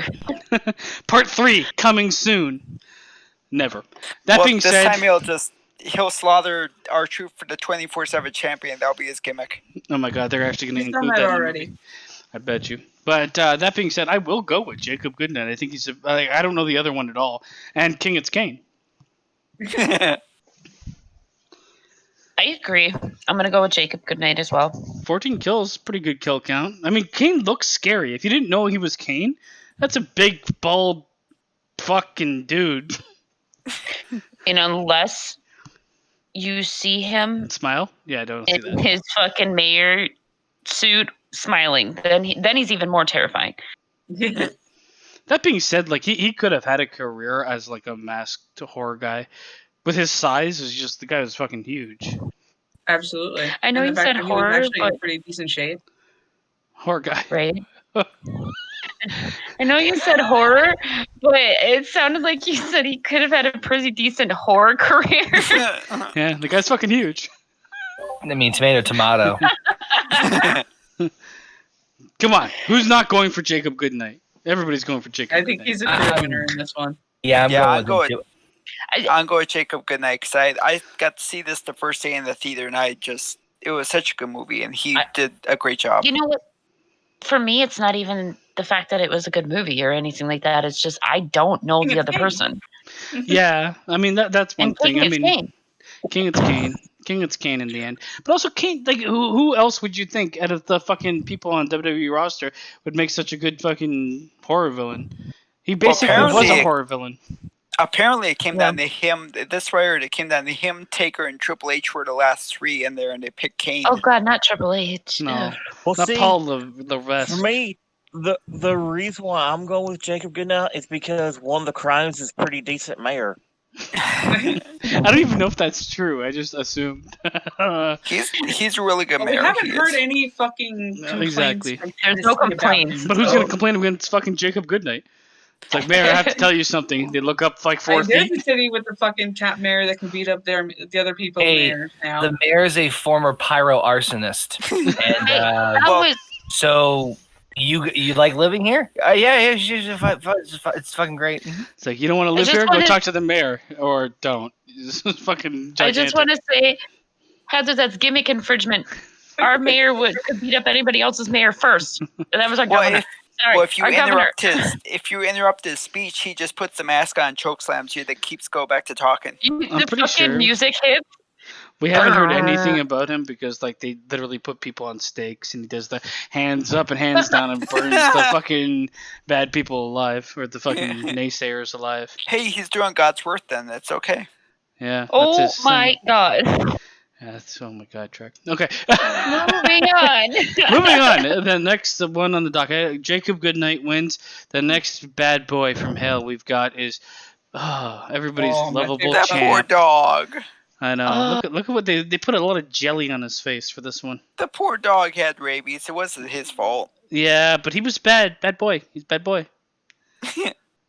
He's still my favorite. This puppy. movie made me fucking terrified of dogs. The book for is worse. longest The time. book is worse because at the end the little boy lives at this. He dies in the book. I thought You he know died in what? the well. He's got rabies. He's not gonna. No, fucking it's live the little He's got boy. rabies, bitch. No, the little boy. The little boy lives in the movie, and that's the little boy from That's the kid from Who's the Boss. Okay, Cujo was scary, but I think Pet Cemetery was fucking scary. Oh, that was worse. I'd say Cujo was a great Cujo to me is more of like a thriller, it's very like a bottle movie where everything happens in one place, but it builds a lot of tension because it's something you can't reason with that is huge in comparison. It's a young woman and her son, and neither of them can physically outpower this one. They make him look huge as well. Shitty DeSoto. All you need is a bar of chocolate. I love how for Powers the last one says rabies, bitch. Rabies, bitch. I was saying, he's like, that's rabies, bitch. But they make him look so he's a big dog. He's like a mix with Saint Bernard. Saint or something. Bernard. Yeah. Yeah, he's a big dog. So fuck, you've got a 200-pound dog slamming on the window. That's you can't reason with it. That is terrifying. Right. But also, he's got a lot of crimes: murder, child endangerment, assault, battery, attempted murder, attempted child murder, property damage. Because he beats the shit out of that car. He does. He does. Child and I love doing this one because I'm like, it's a fucking dog. I was about to say, like, let's make sure we read off the crap. We're gonna arrest this dog, and we're gonna go and press all criminal charges to this dog. Since I lost to Jason, even though it was fake news, we're gonna go after this dog. Oh, jeez. He's got a strong jaw. Okay, that's his power. okay. Strong jaw. I just want to say, because of how small it is on my computer, I could have sworn that's a strong Jew. Oh shit! I moved over to the next one by accident. But we have finished with Cujo. We are now on to Brightburn. I don't know if you guys did. You guys watch this movie? I've seen this movie. Holy shit, is it amazing?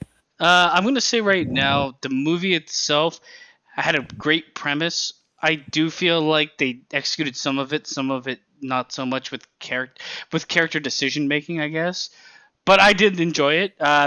So Gina and Heather, did you guys watch it? I haven't. Trek? I've seen clips online of it, and it's think Superman, if he was raised by the wrong person, he just didn't give a fuck. So it's basically Superman as a kid. The exact same fucking thing. Oh. Except he's horrible in every fucking possible way. Yep. Yeah, He it's gets It's treated kind of like the shit. guy. It's kind of like the guy in The Boys, kind of, but he's I a was child. just gonna say, like as a kid. But he's Okay. a child, right? So he's got all the powers of Superman. In the movie, the only thing that actually hurt him is going to be spoilers, so don't hear me if you don't want spoilers right now. 3, 2, 1. His spaceship that he landed on planet Earth with was the only thing that hurt him. In the end, the one thing I loved about this movie is they didn't pull any punches. He just fucked everybody up, and that was it. Yeah. Like, there was no happy ending for anybody in this motherfucking thing. John Treadway, it's a, you know what? It's not a movie like The Shining. It's not gonna be this great horror experience, but it's a fun watch if you're a comic book fan. It was a fun ride in a bunch of different ways. I get what you're saying about the character thing. What I liked was you kind of knew where it was going. It's like, okay, here he comes to fuck up the day, and like just started going through people. Look at that kill number. Yeah, and I mean, even hit puberty yet, and he's already killed 300 people.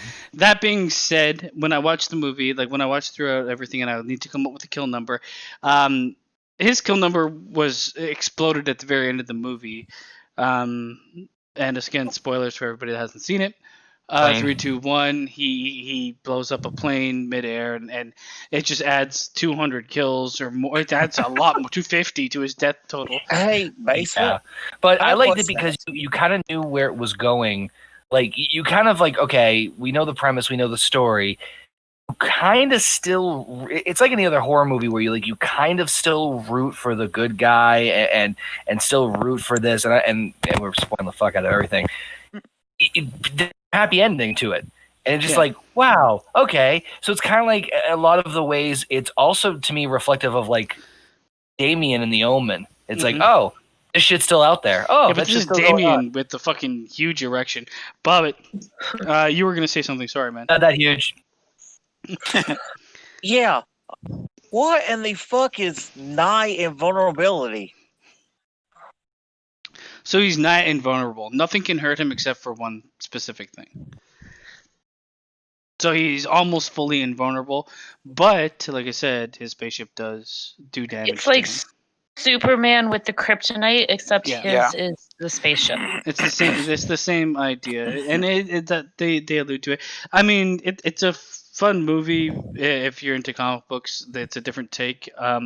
I think it's still a fun horror movie regardless. There's some fucking brutal ass scenes in this motherfucker, but I mean, when it comes down to looking at this guy versus a rabid dog, I'm sorry, there is zero chance in hell, Cujo, that you're gonna take on this motherfucker. That being said, Cujo is the better movie, but I think the movie is only so much better for the potential threat against such a limited group of people.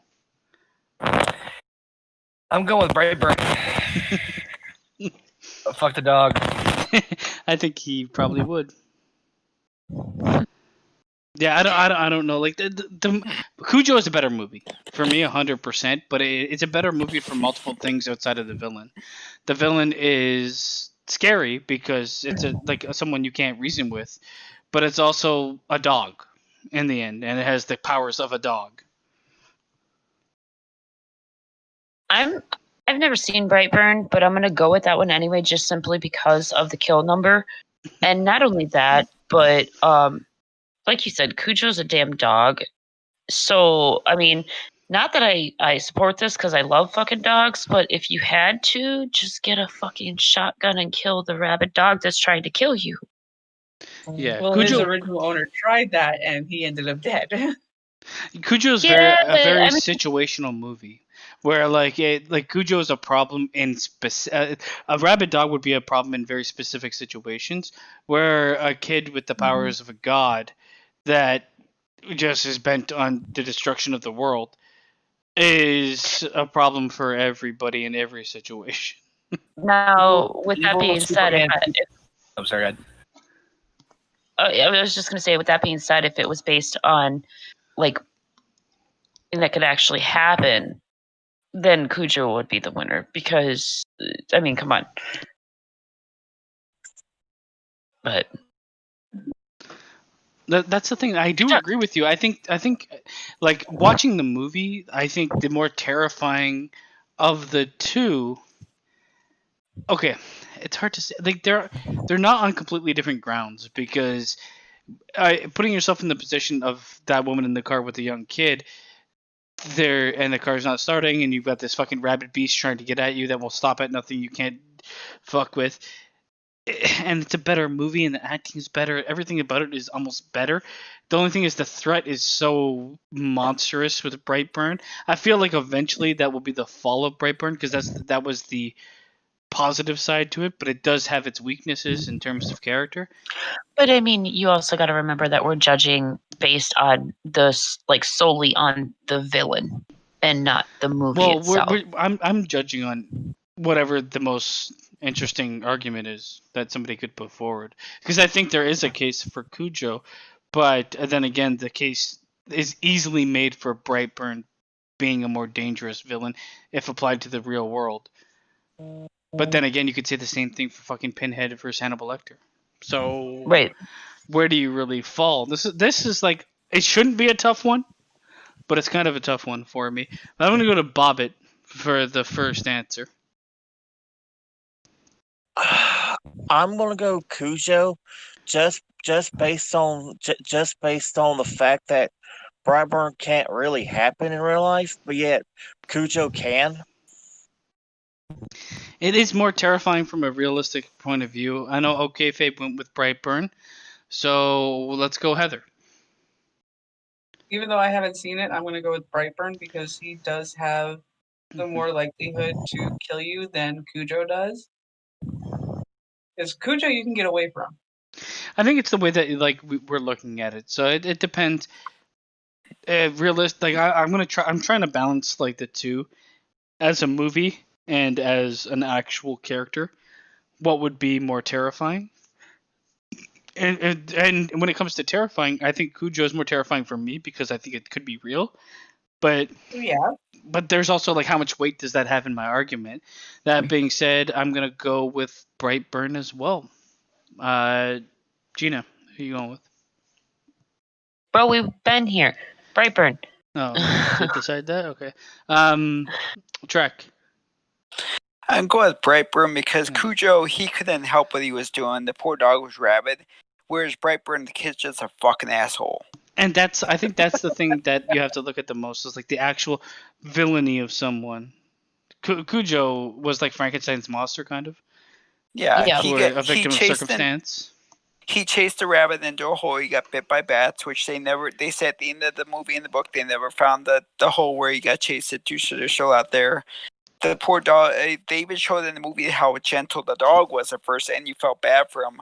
Whereas this kid's just a fucking son of a bitch. You just want to see his head snapped. The fucked up thing too in Brightburn, and I know we didn't touch on it, but he is he's raised by decent people. Like he is.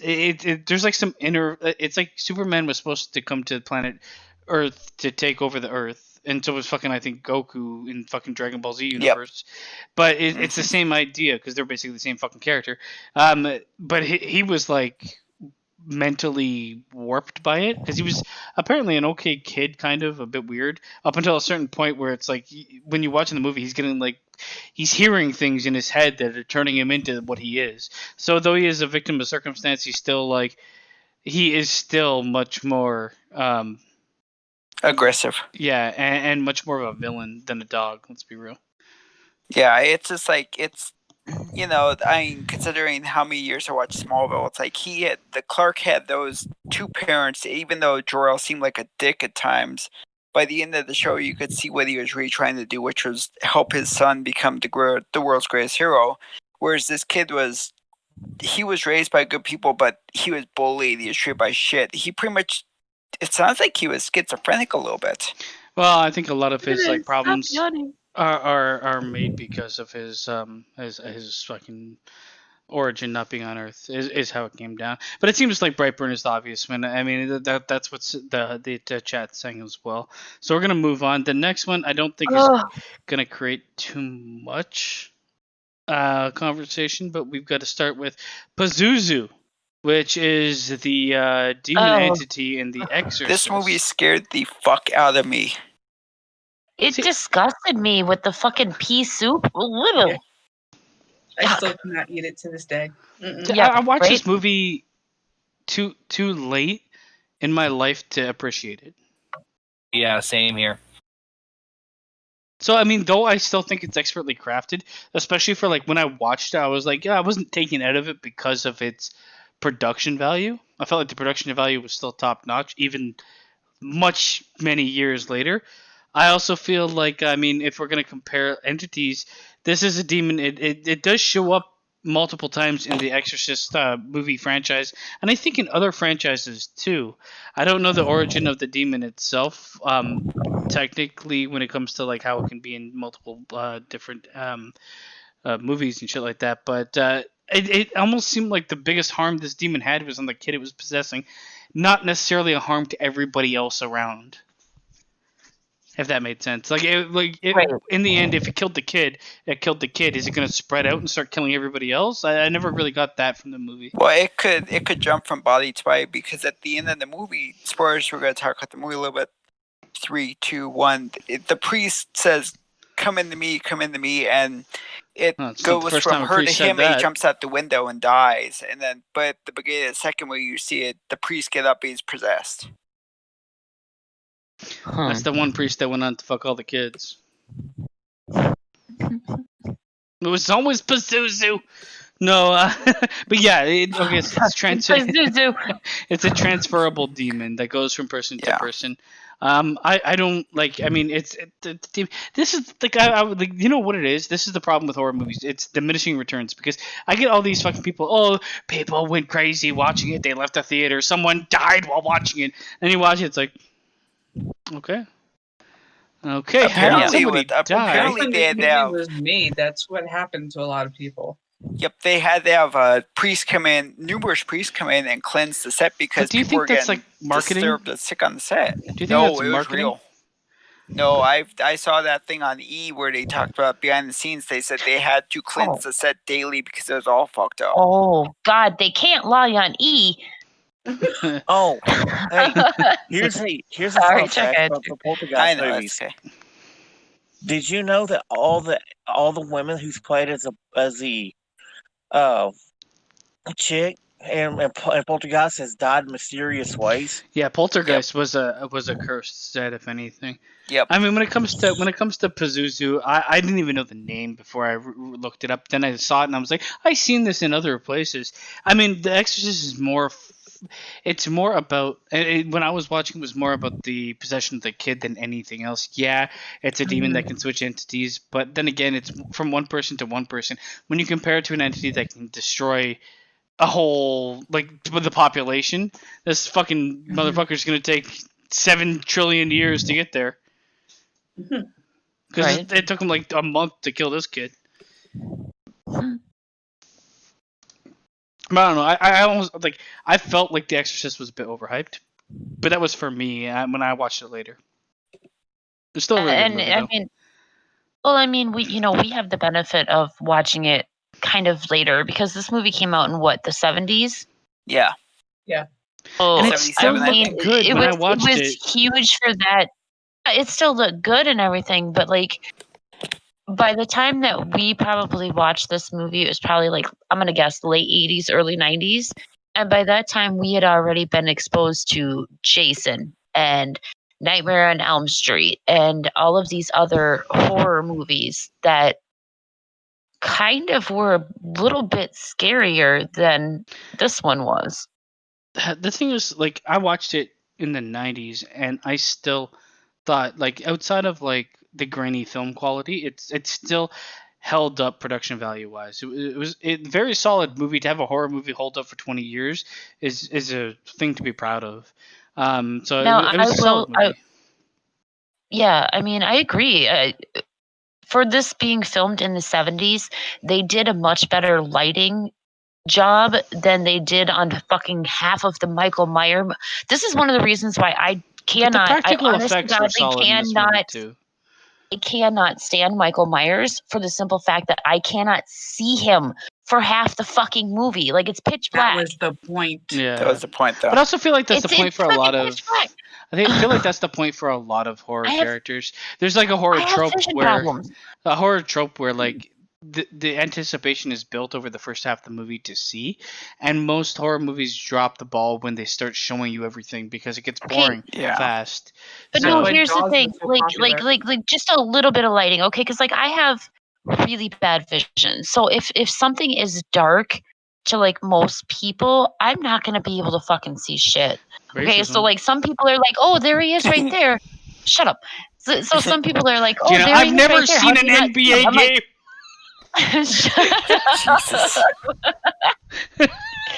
Jesus Christ. I was just watching the ball bounce yeah. around on the court. But I've been watching like scary movies from the 80s with friends and stuff, and they're like, what are you talking about? He's right there. Like, you can see his silhouette or whatever, and I can't see it. So it's something that annoys me. So with Poltergeist, I was glad that there was actually lighting. And you can see what the fuck was going on. Yeah, I'm sorry, Exorcist. Yeah, That's okay. You know, If you look at it was. I was all okay, if you see the picture That's that's right. on the screen, she's jerking off with the cross. Yeah, and her head's Yeah. turning around, and this is Yeah. a split image. The other image is of her levitating. I mean, I see it in 1973, this being like super shocking to people that haven't seen anything like this, and it's edgy as fuck for a horror movie. But who she's going against is none other than this motherfucker. Oh, Okay, Son of a Fabe, how do you feel bitch. about this motherfucker? I mean, Chucky's got a soft spot in my heart. I still want him. Yeah, this one's kind of a done deal for me on this one because, I mean, Chucky's, when you think of like horror villains, he's definitely within the top. Like as far as like iconic characters that you see or people know about, he's right up there in the top 5. He's very iconic because I think he is the first dull horror villain that existed, at least to an extent, and like the amount of animatronic work they did on him to make him look like, I mean, somewhat real. You see the picture there, but it was a good mix between that and having a midget run around and scare people. I felt like Chucky was top tier B class horror, but me being a kid, I was scared to fucking death of this motherfucker. And I've said this to you guys before. Like, I watched the Chucky movies, shit my pants, never slept. Next day I went to the mall, and what do they have on display? This fucking, his exact uniform up on a mannequin. And I'm like, okay, this is ruining my life. My life is over. As a child, my life was over. Well, you had a lot of fucking visual traumatizations as a child, right? Mm-hmm. But this was just happenstance. Like, out of nowhere, the actual doll was wearing the fucking blue overalls and rainbow shirt or what the fuck it is. It was the worst fucking thing ever. The Chucky, I always loved Chucky, but it never really scared me. I don't know why. As a matter of fact, like when I was 9, I got a doll that looked exactly like fucking Chucky, except it was a girl. and it had long brown hair instead of red hair. But otherwise, my mom still has that fucking doll somewhere. It looks just like fucking Chucky. I don't know. So it never bothered me. Chucky was always like, he was always a B-class villain, but Yeah, great one-liners. he did. And then one of his powers is trash talk, which is insane. That was actually listed. I didn't add that shit. So I'm like, holy fuck. When you're the voice of Brad Dourif, you can say where the hell you want. Yeah, but he's also the one thing like with his character that I liked is they did show when you first watch the movie they show the origin of his character to get off with. It's not just like, oh, it's a possessed doll from nowhere. It's like there's some guy that did some fucking voodoo magic, and they have this like little hurricane going on above the toy store. I remember that shit. You know what? Like, I will say Chucky 1 and 2 were great. They kind of went off the eventually, rails after a while. Bride of Chucky. Yeah, eventually, just like they do with Cult of Chucky. Exactly. They took it too fucking far, like they do with a lot of horror movies, you know. But the first couple were definitely good. Okay. Well, see, I'm one of those people. I actually really like the remake of Child's Play. I thought that shit was great. It wasn't bad. They took it a different way. I didn't see the remake of it. It's okay. Bride and Seed of Chucky I've ever seen, but it's not the worst thing I've ever seen either. Yeah, Right. Bride and Seed of Chucky were definitely like the highlight of Child's Play being very B-roll, like Jason was saying. But to like what Baba was saying, the remakes that they did with Child's Play, I thought were a huge improvement from getting away from the campiness. Like Bride and Seed of Chucky were super fucking campy. Like they were fucking campy. But when they went away from that and went back into like Cult was okay. But it was going back to basics as far as it being like a suspenseful, this doll's trying to kill me kind of, you know. Even Child's Play 3 was a little hokey, but when they brought it back again, and even the remake with Mark Hamill as Chucky, I mean, it's, you know, doesn't have quite the same charm as obviously the original, like most remakes do, but still pretty decent. And yeah, for me, I can't go wrong with Chucky. Can't go wrong. Right. There? Anything? I'm definitely going with Chucky. I still want one of those fucking Charlie Buddy dolls. Oh God, no. I will say the remake. Charlie has one. You can just mail it to me, but dude. The remake was it was actually pretty good in terms of like what you expected. I thought it was pretty good. Yeah. I was saying earlier, like getting away from the campiness of Seed and Bride of Chucky. That's what did it for me. Like, oh, okay, they're trying to take it serious now. Good, awesome. What's up, Gorilla Strong? Hey, Gorilla. What's up, Gorilla? Yeah, Chucky definitely takes this one for me. Now, if the chat has anything to say about that, we've got Chucky versus Pazuzu from The Exorcist. I'm going to go with Chucky. I think we're all going with Chucky, but if you have a different story to tell us in the chat and maybe we can talk about it. In the end, I mean, they're both possessed entities, because like one is possessed with the fucking killer's soul, or I don't know if he was an arsonist or a child killer. I think he was everything. He was a slasher. Yeah. So they're both possessed entities, but one has the ability to move around and kill a bunch of people, and his end goal is to possess somebody and turn into them. Where like Pazuzu tries to possess a human being and it just decays them over time, but it's such a long process. I mean, it's a no fucking win situation for Pazuzu. Yeah, I'm going with Chucky. Put the beer down. Yeah, I'm going with Chucky because that was one of the first horror movies I ever saw at theaters, Bride of Chucky, and I had a blast, and I've been a fan ever since. I mean, just if you look at this premise, they all thought the kid was full of shit. They all thought the kid was the one who did it. And at the end of that movie, you see that the batteries ain't in the doll, and he's attacking the mom from seventh heaven and beating the shit out of her. He bites her, and then which I thought was hilarious. And it's like, Well, He's attacking the mom from 7-7. He bites her. He I beats the shit out love of how her. we He's so the mom from enthusiastic. Seventh Heaven in there.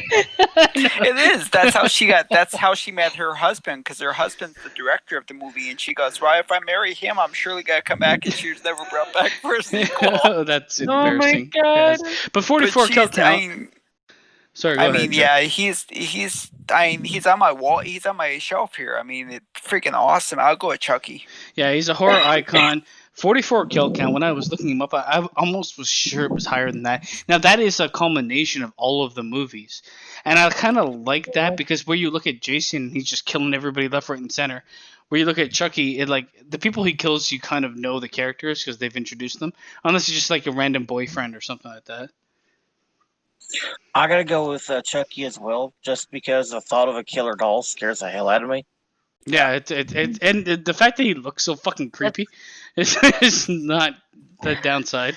That's actually Austin's like number one fear is he fucking hates dolls. Like my grandmother gave Bella porcelain dolls, and Austin will anytime he goes into a room, he'll turn them around so they don't look at him. Or she has a doll that's in the fucking tub, and he will literally take that doll out of the tub and throw it out the fucking bathroom door because he doesn't want it looking at him. Ever since he watched Annabelle. Yeah, the dolls are fucking creepy, man, just like clowns. But we're gonna move on. I think Chucky is the absolute winner here. The next man up on the board, right there, I'm gonna ask OK Fabe to tell us his story.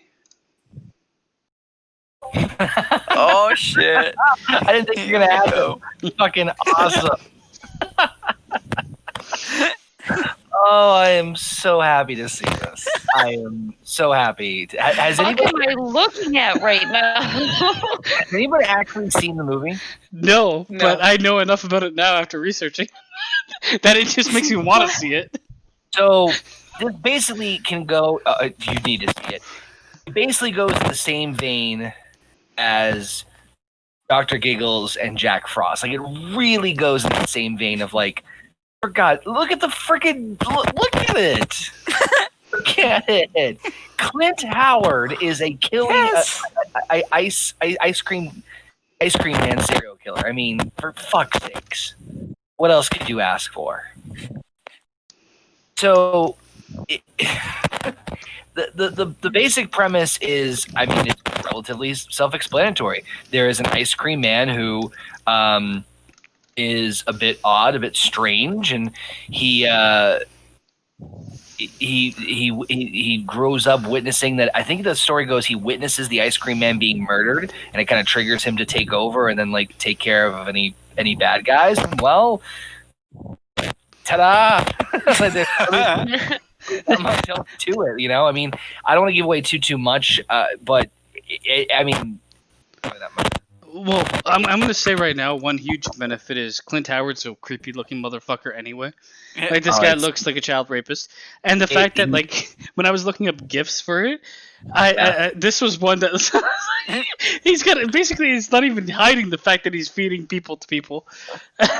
But then he's got, like, multiple times where he's got people's heads on sticks. Like, he's basically feeding people ice cream with human parts mixed in, except it's super obvious, for fuck's sake. He doesn't feed people.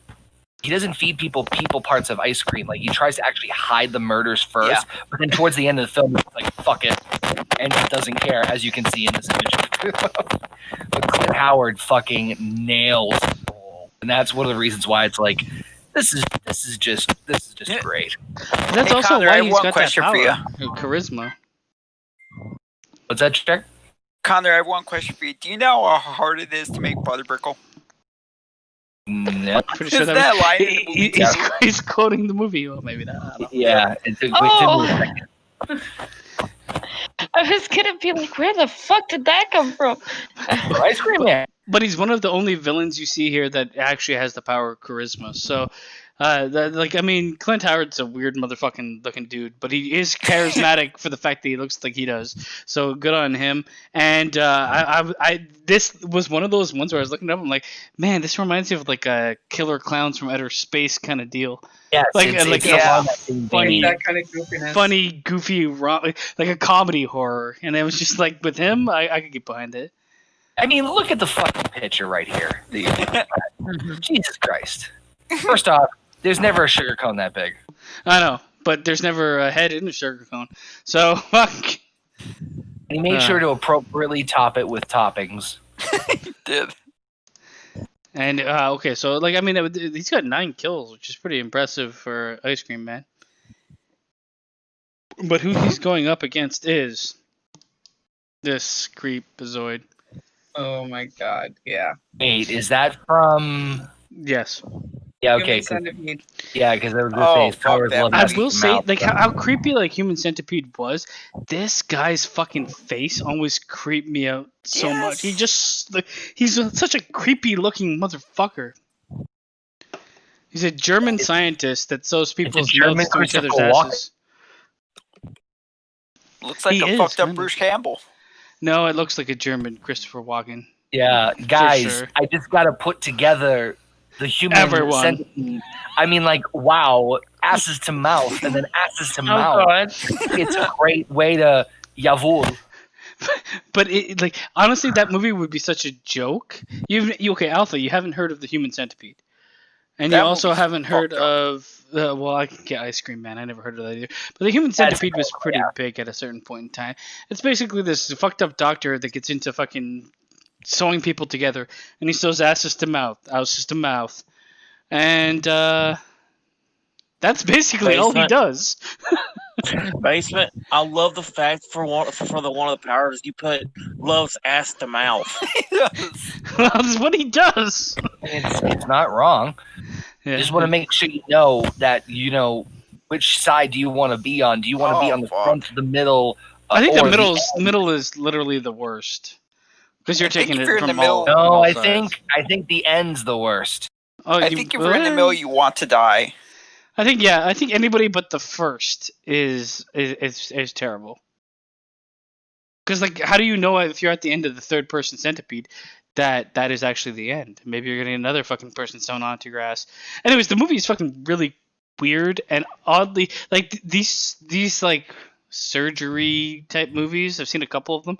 Are like they just make me creeped out. I don't know what it is. And this guy, well, maybe it's his fucking dead eyes.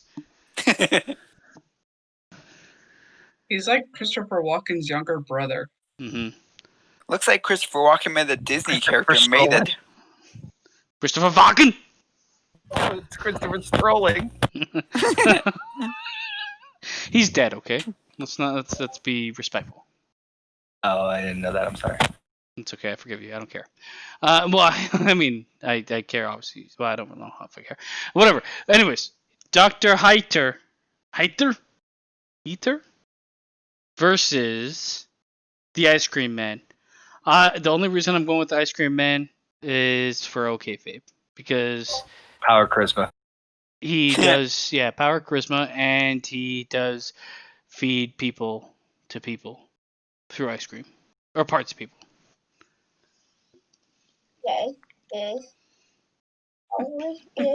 What the fuck is that? Do we get like an infant Japanese man? Wendy's awake. So Ah. Oh shit! For a second, I thought Gina was having a bad day. I'm like, oh. All right, Heather, who are you going with? I had to go with the Ice Cream Man. Okay, I just don't want to have to see Dr. Heiter again. I hate his face. His face is horrible. It's terrifying. Trek, who are you going with? I'll go with the Ice Cream Man because he's Opie's brother. And no, but I mean, like it's a good movie. It's cheesy as hell, but it's really fun. And I mean, without Clint Howard playing the Ice Cream Man, I don't think it would have been so impactful. So I'll go with the Ice Cream Man.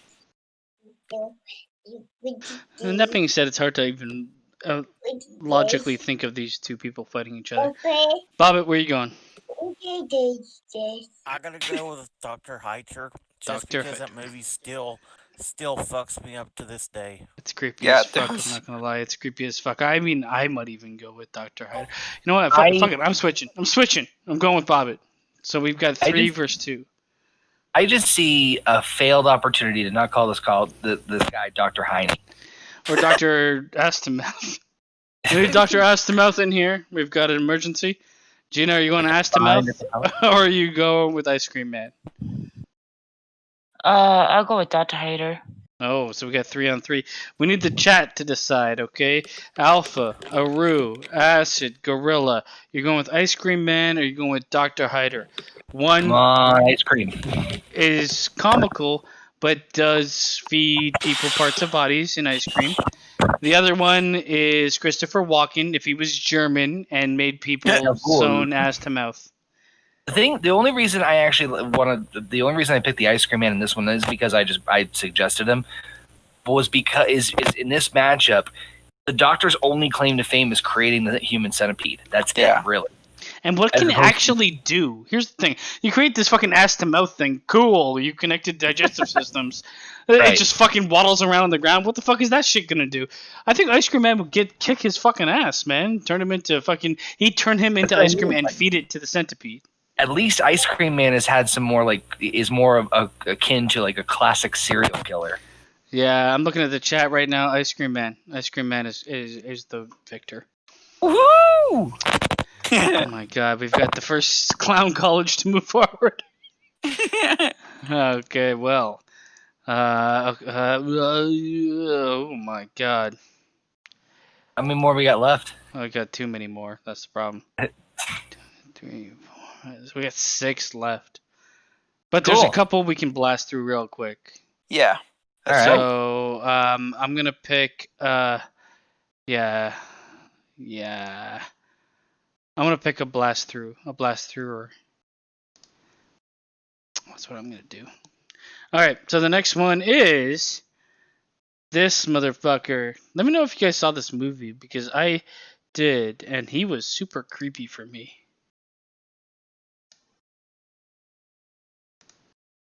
Foot-licking son of a bitch.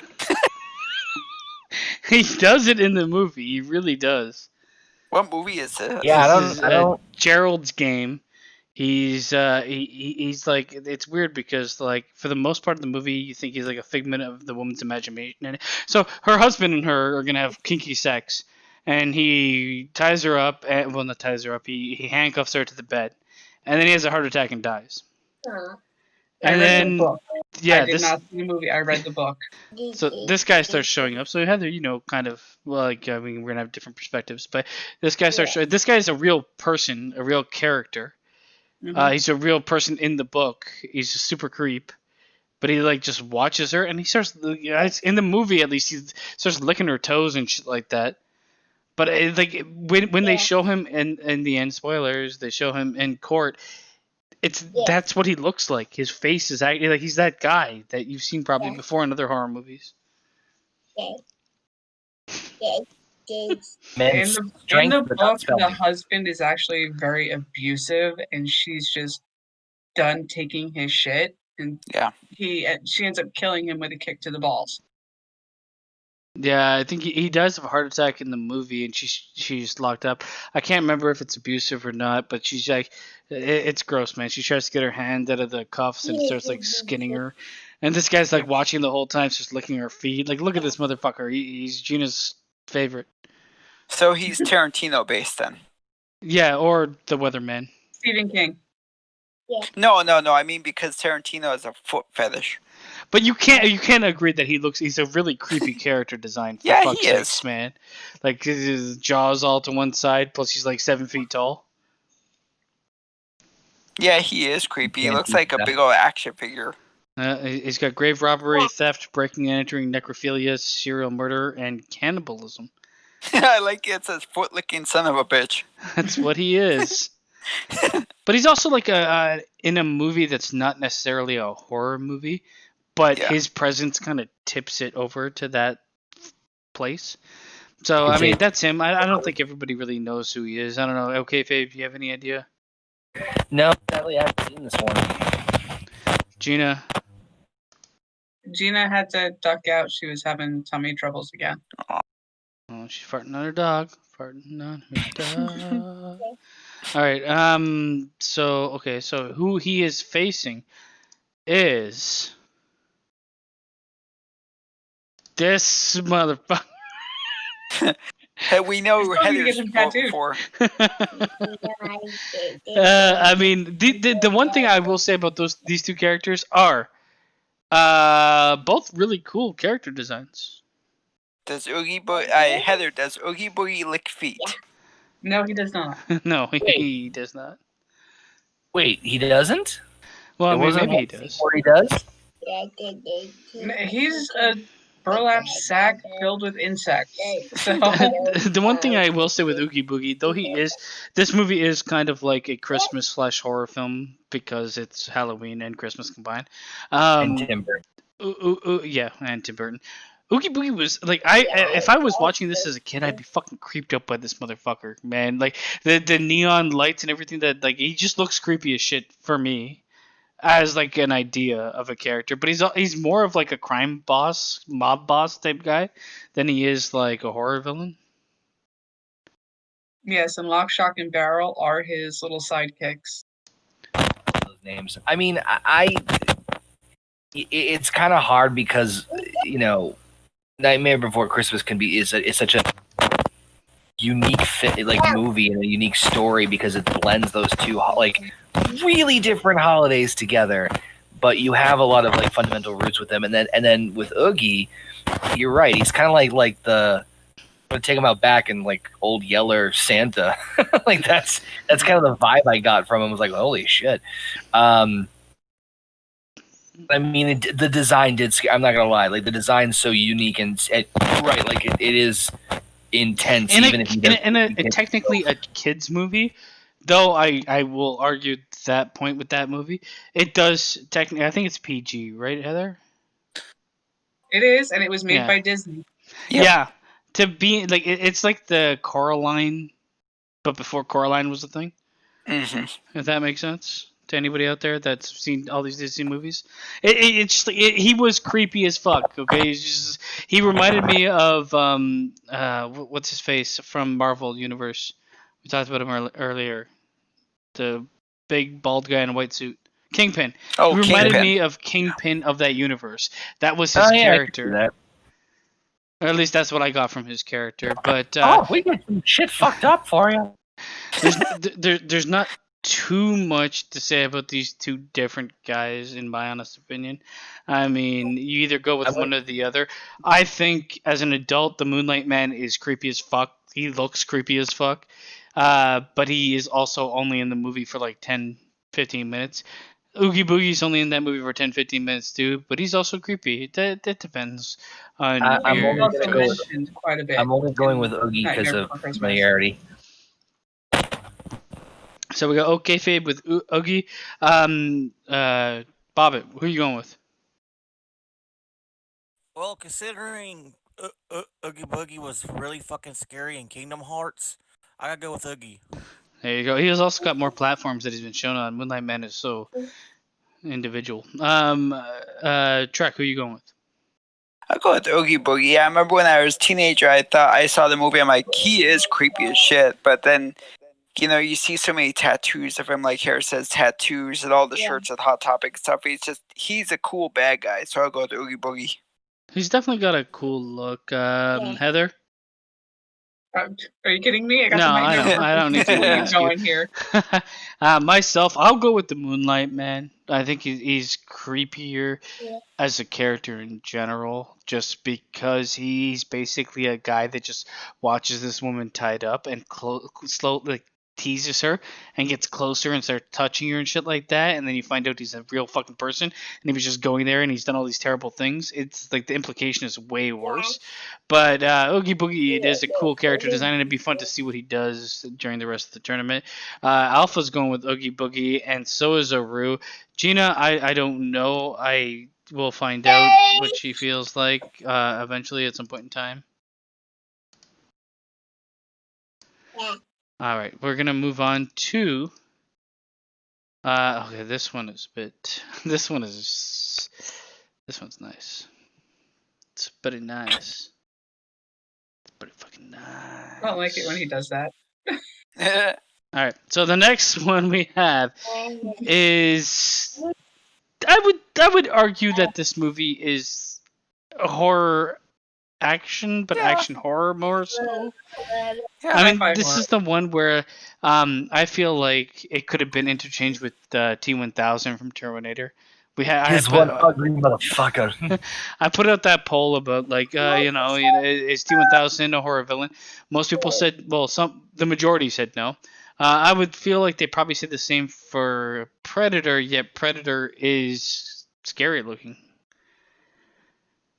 Then again, I'm only focusing on the Predator, the original one, not the race of predators as a whole being. It's kind of like the xenomorph. Also, I want to point out the fact that the Predator's mouth looks like a vagina. I don't know what kind of vagina looks like that, first of all. I like my bitches with mandibles. Come here. I want mine with teeth. The inspiration for the movie Teeth, I guess. But he is a force to be reckoned with. I mean, 76, I was surprised because I was like, okay, I remember him killing the team that Dutch was with in The Predator. Yep. But he kills a bunch of fucking random soldiers along the way. So there is a pretty high kill count, and that's just one Predator. He is a species. The one thing I loved about The Predator was when I learned about the lore of the Predator being basically a species of hunters. But then the more you look into it, the more it becomes sad. Because instead of hunters, they become poachers, kind of. I'm going to go in there with alien-grade artillery and invisible suits, and I'm going to hunt people that don't know I'm there. So you're just kind of going out there shooting birds part-time. Yeah, but the name poacher didn't sound really intimidating for a movie title. So. Yeah.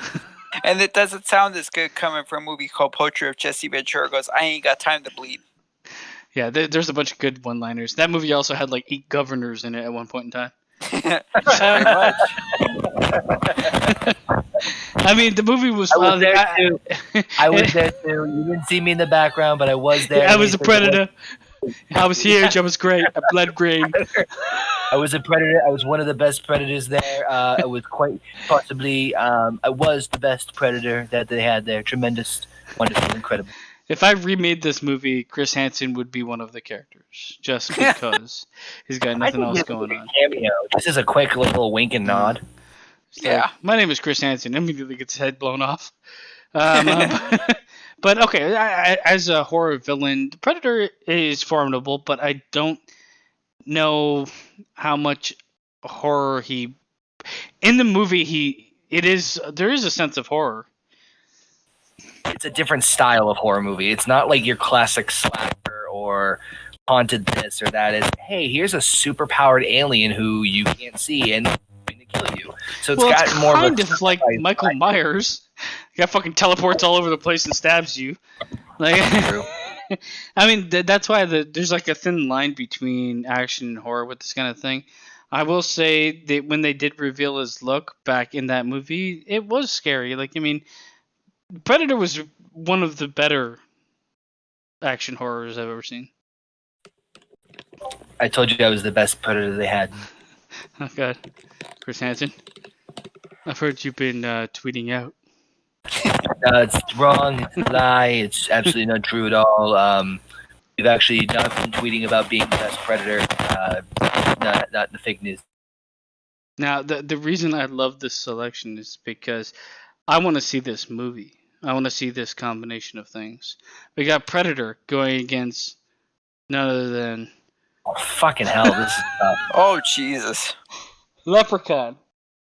Okay. A little known guy named Leprechaun. He did a bunch... I mean, what happened to... Okay, here's the thing. What happened in Predator 2? He kind of went to the hood. So they both have gone to the hood at some point in time. So they cancel each other out. I don't know. Like the thing is, I don't know why that's the first thing we talk about. But Leprechaun and is Predator's from space, and Leprechaun went to space. Yep. There's. I want to see this. I'm not gonna lie, I did too. Leprechaun at one point in time played by Hornswoggle. No, in the Origins movie, which we shall never forget. We shall never mention that again because the movie sucked. He's played by that guy that played everybody, Warwick Davis. But then they did that Leprechaun Origins movie with Hornswoggle, which really had nothing to do with him except just the title. Yeah, we can't speak of that. I love how for one of the powers you put hanging in the hood. It's a strong power, you know. Look at this motherfucker. He looks like he's got leprosy. I don't know. I'd around him let him around the hood. I mean, this woman didn't. She fucking shotgunned the shit out of him. But when it comes to Leprechaun, is he really like? I remember him being like a trickster more than anything else. I don't remember like the huge amount of kills. I mean, look at his kill count. He's only got 4, and he's had what, like 3 movies? Yeah, no, he's had more. He's had like 6, 7. I mean, I don't know if that kill count is based on one movie or multiple, but it is lower than most. So I don't like Leprechaun. I remember just instinctively as being more like put people into really shitty situations, and it's more like monkey's paw as far as like wishes and shit like that. But I've never recalled like, wow, look at that brutal kill from the Leprechaun movie. Yeah, it's not really that type of movie. Yeah, so I think I know. I think I'm leaning towards Predator. I think Predator would be my pick. I mean, I will hands down say I'd love to see a movie involving these two, and in the hood. Oh, a buddy cop movie. Yeah. Oh God, Predator and Leprechaun in the hood. Yes. And they've been hired by the New York PD. I get to see an announcer. One's a magical leprechaun, the other an alien out seeking revenge and hunting human beings. But when they pair together, that's when all things break apart. And it's literally exactly like Lethal Weapon. For some reason, Predator is crying over his dead wife, and Leprechaun's like, I got kids. I'm too old for this shit.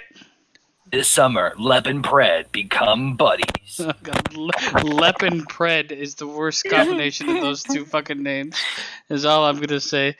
But I'm definitely going with. I don't know, man. The thing is, Leprechaun's immortal. Leprechaun's immortal. Predator's more intimidating. Well, obviously, one's a midget, but you put those two in front of JP, and it's gonna change. No. I mean, I'm wondering. Okay, so Heather hasn't said anything. I'm wondering who Heather would go with out of these two. I'm going with Predator because Leprechaun you can distract with a shiny coin. But then he'll kill you because you stole his gold. That was his whole thing, wasn't it? No. I'm pretty sure that's why he killed people. That's why he went to the hood, because they had so much gold. Nice necklace, bish. I'm coming for you. And then the woman shotguns him to death. I don't know. Okay, so we got 2 for Predator. Bobbit, who you going with? Motherfucker. I gotta go with my boy Predator, because with the Leprechaun, all you gotta do is be like, yo, I want my boy Lucky Charms, motherfucker. Yeah, real talk. I think you guys are selling fucking Leprechaun short, no pun intended, but still. Drac, who you going with? I did like the Leprechaun movies except for that Origins, but I'm gonna go with Predator just because I had Arnold, Jesse Ventura. The kills were cool, and the guy who played them was also the guy who played Harry and the Hendersons. See, my favorite part of Predator was when there was 7 super beefcake men shooting trees for 7 minutes. If it bleeds, we kill it. They literally unload 7,000 bullets into trees, and then they run out of bullets, and they have to fight guerrilla style. So I'm going with Predator because Arnold Schwarzenegger makes my dick hard. The funny thing about Predator is I saw the second one before I saw the first one. Ew. That's not good. It's not good for anybody. It wasn't that bad. It was an okay movie. It was fun. I mean, when you could see the Predator bust out of a bathroom with Danny Glover facing him, and the woman goes, I don't think he gives a shit. I mean, it gives you a certain nostalgia. No. It was a misstep by Danny Glover. It was a misstep by everybody. But Predator what I wins heard that was round. it was supposed to be Mel Gibson. They couldn't get him. Yeah, well, they got his black confidant. Alpha went with Predator. We're getting dangerously close to the end. It's going to take 7,000 more years. We keep having long ass conversations about it. Yeah. That's why it's so fun. All right, hold on. We got this bad boy. Ooh. Okay. All right. I mean, potential he looks like Lex Luthor. The first thing you say is potential pedophile. Rape by proxy. He made someone else rape somebody. but he mentally made them do it right in the movie. I will say the movie itself is really pretty solid. So there's that. A spoiler for anybody that hasn't seen this, but who cares at this point? He's in like 10 minutes of the movie, 15 max. We don't really see a whole lot of him, and it's kind of tough for me to like. I'm not saying he's not great, but it's hard for me to wrap my head around it when it's like we don't see him throughout the entirety of the movie. We don't hear him throughout the entirety of the movie. It's literally he walks in. It's like, hey, I did it. Yeah, it's spoiled in the trailer too. Oh well, that's a big negative. But I will say, like, the thing is, though he is not seen, his actions are throughout the entire movie. So you kind of have to look at what he's done, and the things that he did to people is really bad, really, really bad. No, I know that, but what I'm saying is in comparison to others, it's like you never see like flashbacks of him setting stuff up or doing it. So for me, it was weird. It was a weird in terms of like putting the dots, connecting the dots together, because you never really saw him. Like for all intents and purposes, he could have been bullshit. He wasn't, obviously, but you know what I mean? I mean, I'm gonna say, like, I get your point. He didn't have to be a character in the movie. Like, they could have almost done the movie without him being a character. Right. Even more so than he was he was a character for 15 minutes. They could have done away with him being a character for 5. But I do feel like for those 15 minutes, he did add something. Kevin Spacey is creepy. Yep. He's creepy. And he can be creepy when he wants to be, and the fact that everything that he did, the planning that went into everything he did to make it happen the way he wanted to, and the fact that he got his in the end, like he was a villain that didn't last to the end of the movie because he died, but the ending that is was my part of favorite his plan. part.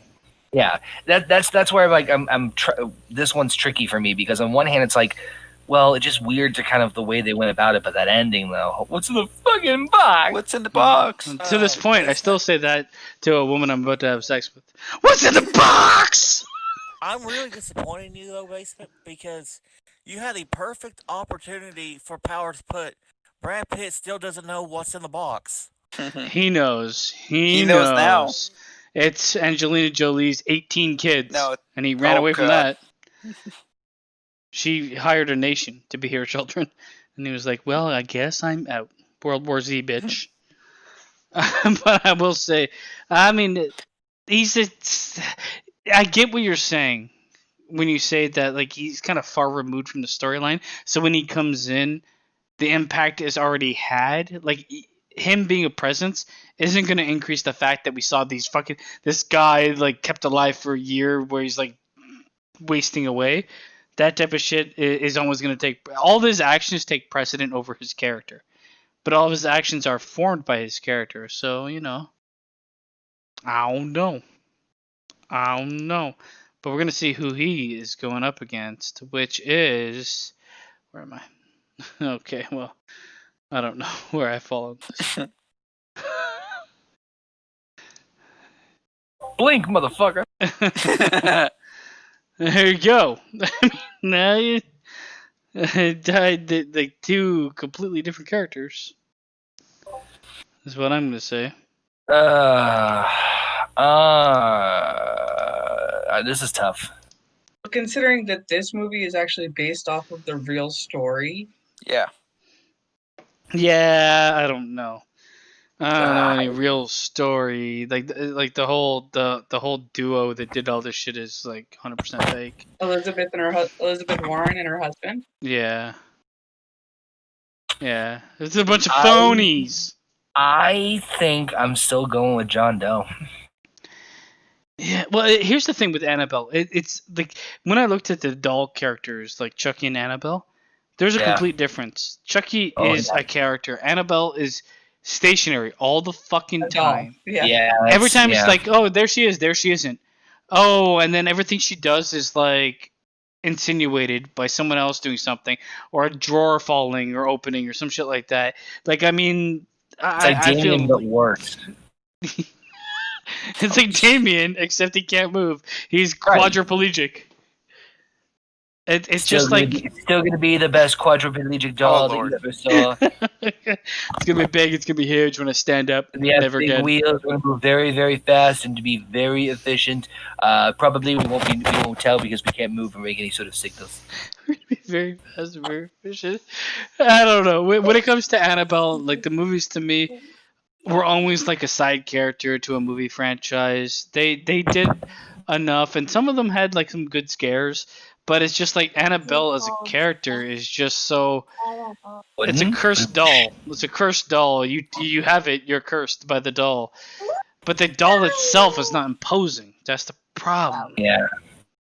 Oh, I'm gonna go. I'm sticking with John Doe just because, despite my complaints earlier, you hit the nail on the head as far as Annabelle. It's like it's a fucking doll. Like at least Chucky had the personality behind it and the persona behind it to carry that. Where it's like Annabelle is a fucking just immovable object that just happens to move when you can't see it.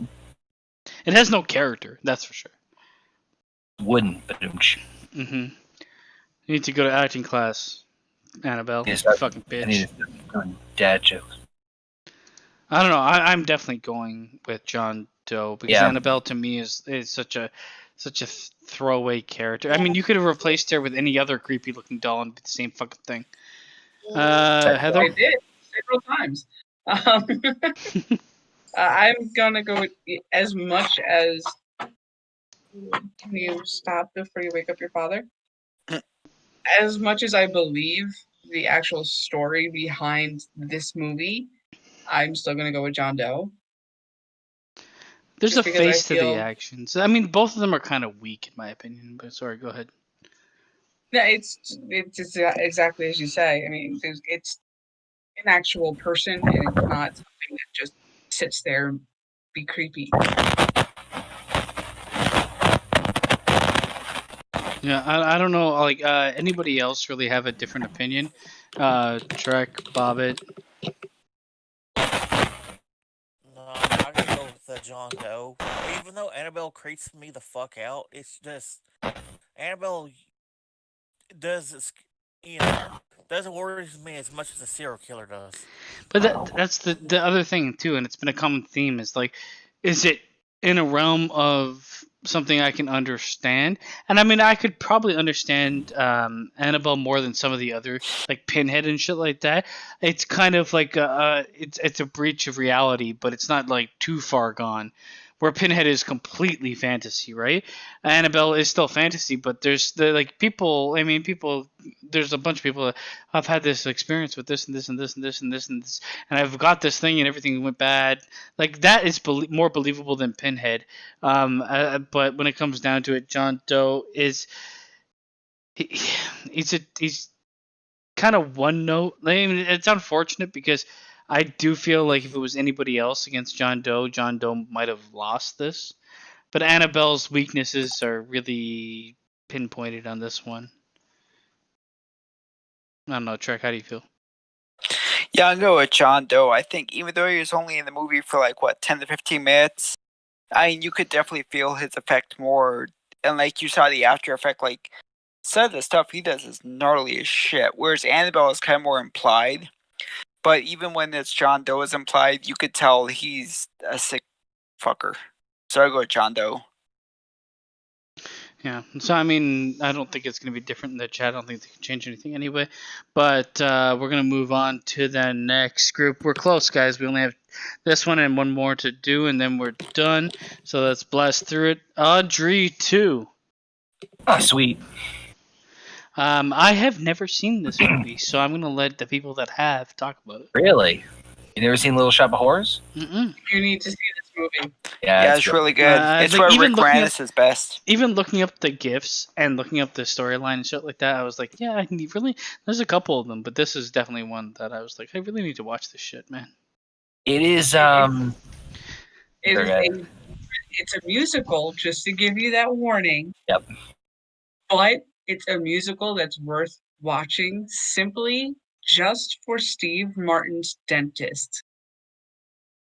The best way I can kind of, if you haven't seen it, is that I get a lot of. It's like Sweeney Todd, but a lot more lighthearted. A lot more lighthearted than Sweeney Todd.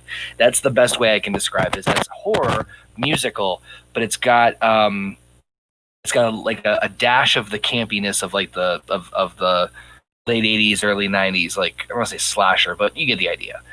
That's kind of the best way I can describe all of that. So even though Audrey 2 looks intimidating and is intimidating, sings amazingly, and then fucking eats people.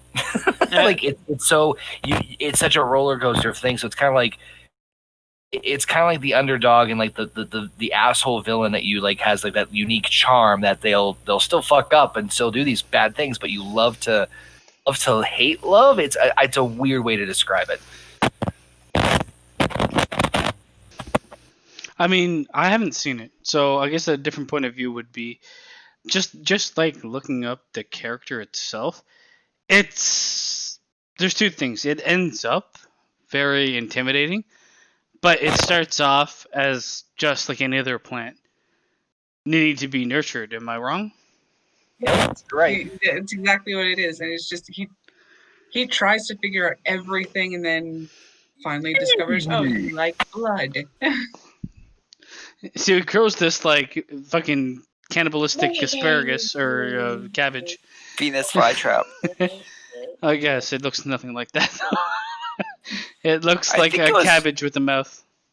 I think it was one of Jim Henson Productions creatures from the Creature Shop. I will say it looks fucking great.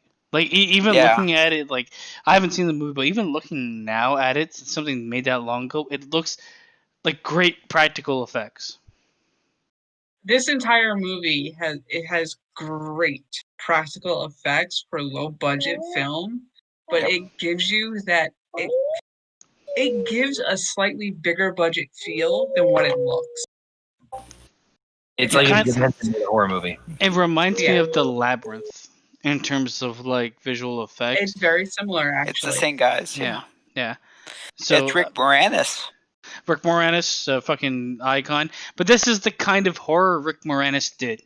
It wasn't really horror. It was family-friendly horror, you know? He was in Ghostbusters. And in terms, I mean, looking at, like, Honey, I Shrunk the Kids wasn't really horror, but it had those, like, tension moments where the kids were shrunk and stuff like that. So, I mean, it's prime time. Rick Moranis is going to give it a bonus already.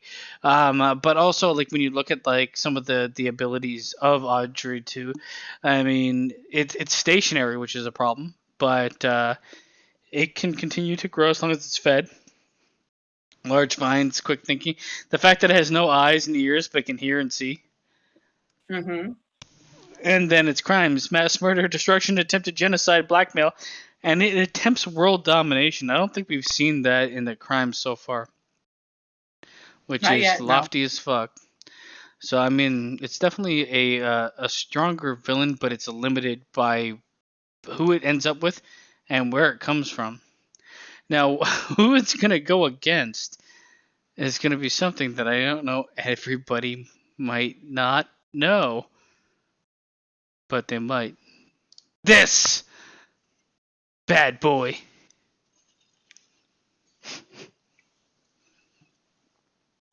Judging from the silence, nobody knows. I've seen it once. It's basically the Jason Voorhees of the British Empire. Except he's a cop, and he's been done wrong, and he got killed by the Force or some shit, and he comes back as a zombie. And he is like, look at his kill count, first of all. This guy he murders people, but it's like, he murders them as a cop. He keeps his cop fucking mentality going. So, if he ended up in the hood, never mind. Oh no. Okay, you guys keep discussing. I am voting Audrey 2, just so you know. But I need to change this one's diaper. Alright, well, we only got one more after this, so we're almost done. But, I don't know. This guy he's basically Jason Voorhees in Britain. You know what? I'm going to go with the Maniac Cop then. Yeah, look at also that gif. Look at him. That's before he became 100% zombie. Even though I don't know much about him, if I'm going off of your description, Basement, the only intimidation factors there. He looks menacing as fuck. I'll give him that, like the visual aspect. And for God's sakes, he's got like what 40 times the kill count of the fucking plant. And again, it's kind of the different environments too. You know, like you've got a cop who's like, I can't be killed. I'm coming after your ass. Like there's the thriller, you know, horror intimidation. Whereas Little Shop of Horrors is more like horror, is like diet horror. Yeah, he's basically RoboCop if Robo wasn't part of it, but Zombie was. He's an undead cop that comes back and he's like, oh, the police force fucked me. I gotta kill them. Oh, my wife hates me. I gotta kill her. Oh, I gotta kill everybody. I gotta kill them. And this went on for like 3 or 4 movies. I'm not gonna lie. So he's had his time in the sun, but I mean, just look at his powers. He's all over the fucking place, man. He's unstoppable. He's an unstoppable force in nature. Plus, he looks like a rotten pizza pop. Cop me, yeah. You killed my wife. You jerked me off, and I never came. I'm coming for you. Let me put on my cop uniform. Different shots. Like I noticed the GIF, he looks like normal with like big scar. So like the GIF is from the first movie, and I think this is from the second or third movie. Yeah, much worse. And I mean that in a good way. Like he looks like, it looks like fucking like a pumpkin thing going on. The one thing is they did try to keep. Well, I mean the GIF doesn't really show it, but when I looked at like the different movies, he kind of still had those 2 bullet holes.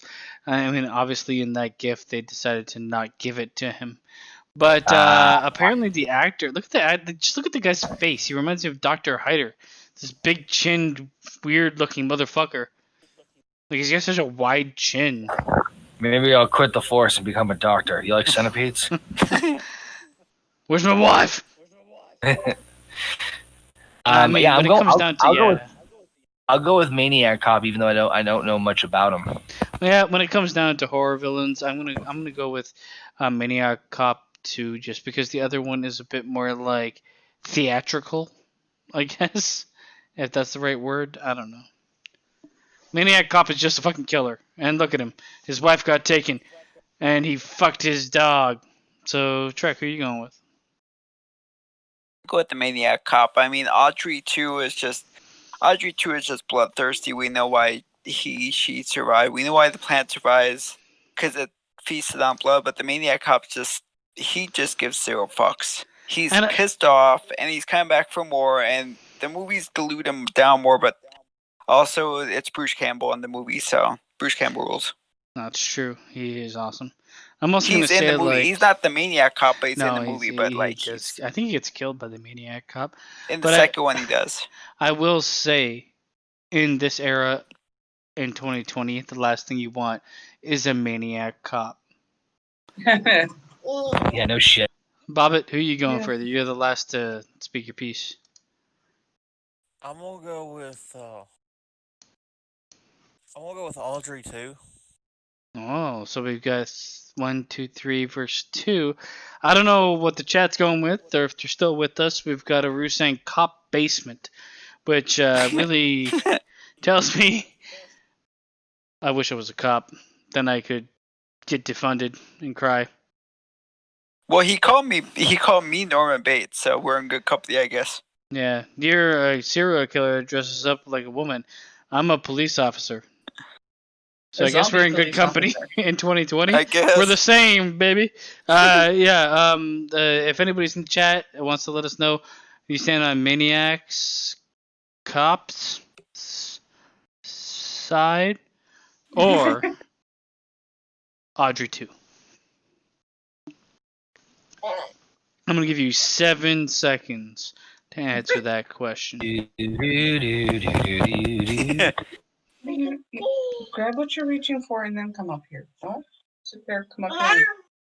It's been way longer than this. Well, what are you reaching for? Grab it. Take a look at this photograph. Oh, gosh. I'm far away. It's the picture of me. So I think Maniac Cop wins it with that vote right there. Yeah, well, yeah, 1 vote, and that's enough for Maniac Cop to fuck everyone in the ass. Now we're going to move on to the finals. The penultimate of this bad boy. Hold on, baby. Okay. So, we've got a couple going on. This is where it's at. I'm leaning in. Number 1. Yes. Jesus Oh, Christ. Lord. Oh yes. All right. There was a reason why DreamWorks is my favorite movie. It's on my wall right now. Freddy Krueger, and I'll be Even damned if people didn't get like. You know what I will give to that Freddy Krueger movie with the gift down below?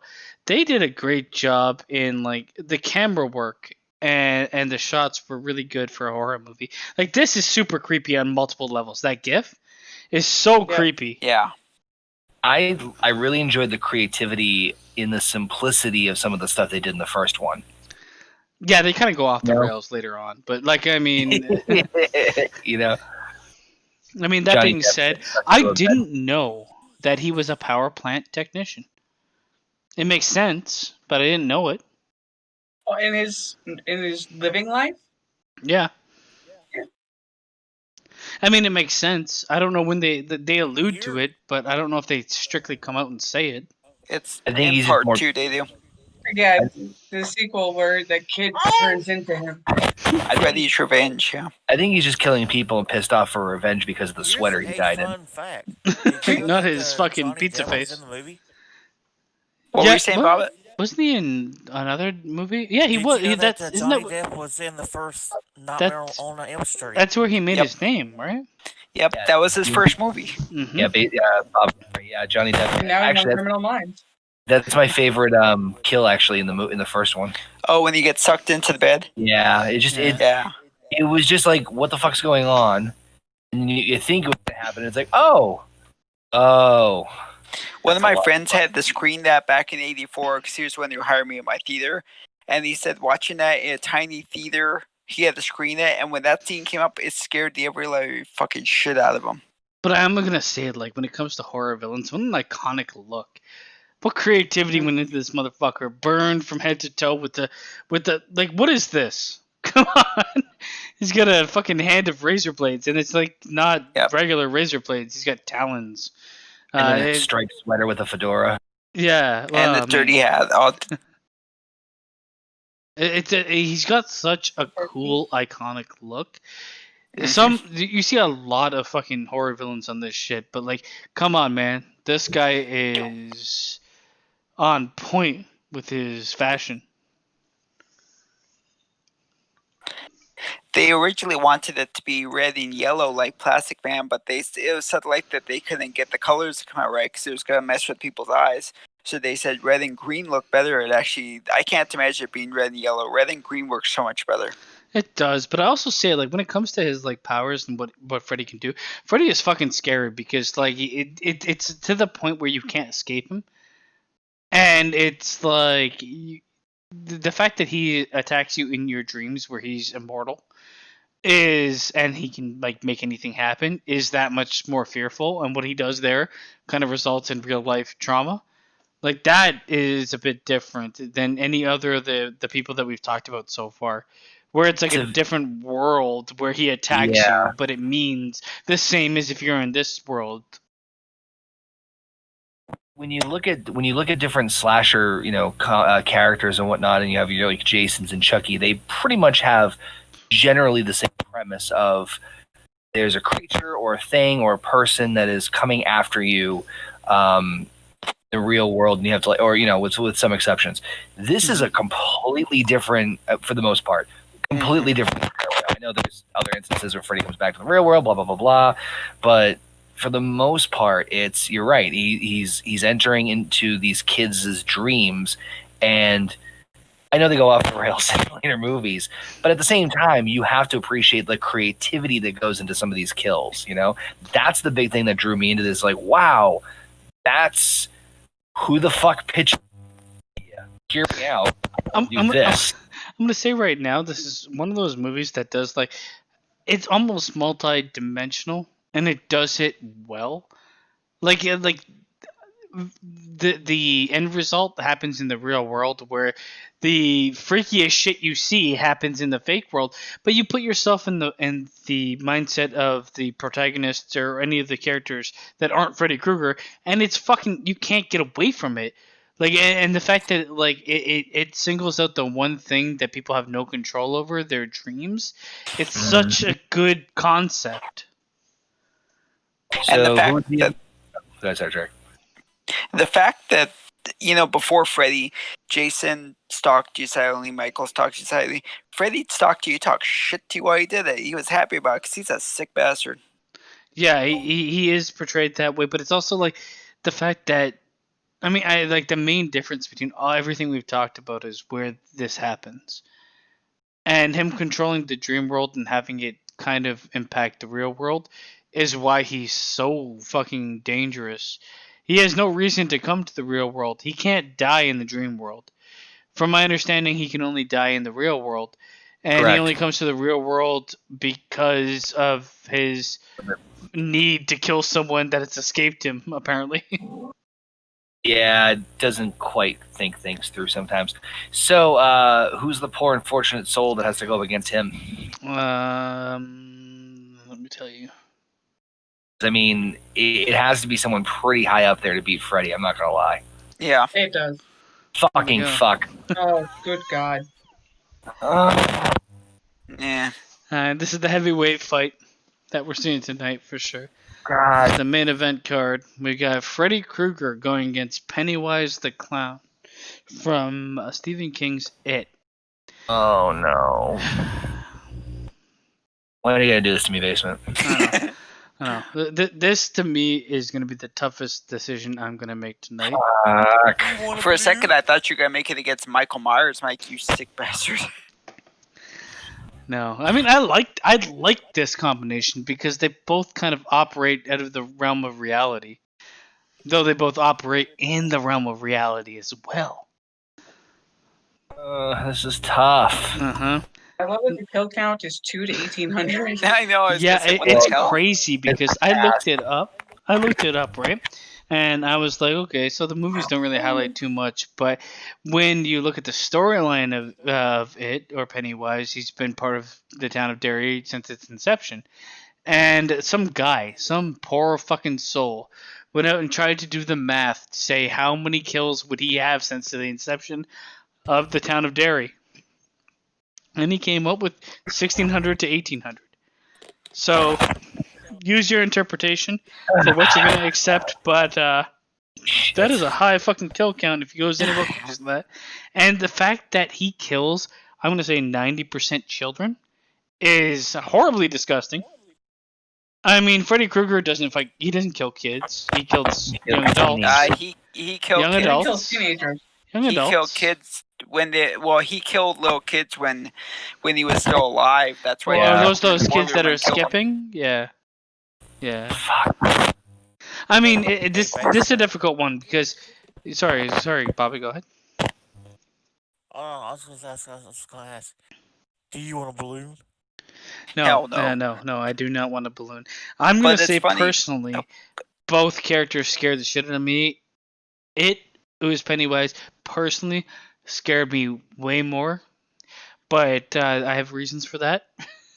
It's not necessarily just the movies, and I will say here's the difference too. The original was a made-for-TV trilogy or duology or whatever you want to call it, miniseries, versus something that was mainstream media released. Yet both had that impact. So from a film point of view, I will say I think Pennywise kind of leads the charge because it was made for TV versus made for theater. That being said, both are just fucking diabolical motherfuckers. It's Freddy's a classic horror movie villain. Even with the sleep and the dream world and all that stuff. And so his movies tend to fall into the same tropes as a lot of those classic slasher movies like Jason and Chucky. And so it kind of becomes in a lot of formulaic. Not that the kills aren't, the way he kills people isn't creative. That's one of my favorite things about Freddy. Pennywise is very different in terms of not only his kill count number, fucking obviously, it's a creature that we don't see. Granted, Pennywise isn't really the true form of creature. there's this looming eeriness of suspense around it where Freddy, it's like, okay, with Freddy, you know what's going to happen. The kids are going to try and rally together and straws and fight the. This one starts with the kid getting killed, like pretty brutally too. It's just, and then the adults are in on it. It's just, it's such a weird thing. The way I look at Pennywise versus Freddy is like, yeah, Freddy excels in the dreamscape, where Pennywise kind of turns the dreamscape real for a lot of people. He manipulates reality for you to see what you want to see. He also hunts down kids. But the thing is, he also only feeds on the fear, and he finds fear the most tasty when it's young children, which makes him horribly creepy in that way. I mean, other than that, it's like it says, cosmic spirit of destruction that takes the form of a clown, but the clown is creepy as fuck because he can't get it right because it's not human. On top of that, Pennywise is probably the most successful too compared to Freddy.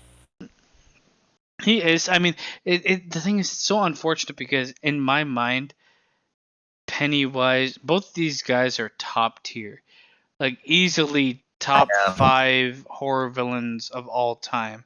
Both of them are fucking great in their own ways, but I do feel like the sinisterness of Pennywise hiding his true form and trying to appeal to mankind is more scary than someone that just shows up as a burn victim doing fucking weird shit with his arms going super long and shit like that. They both are creepy as fuck. This is like literally a heavyweight fight in the horror villain fucking stratosphere.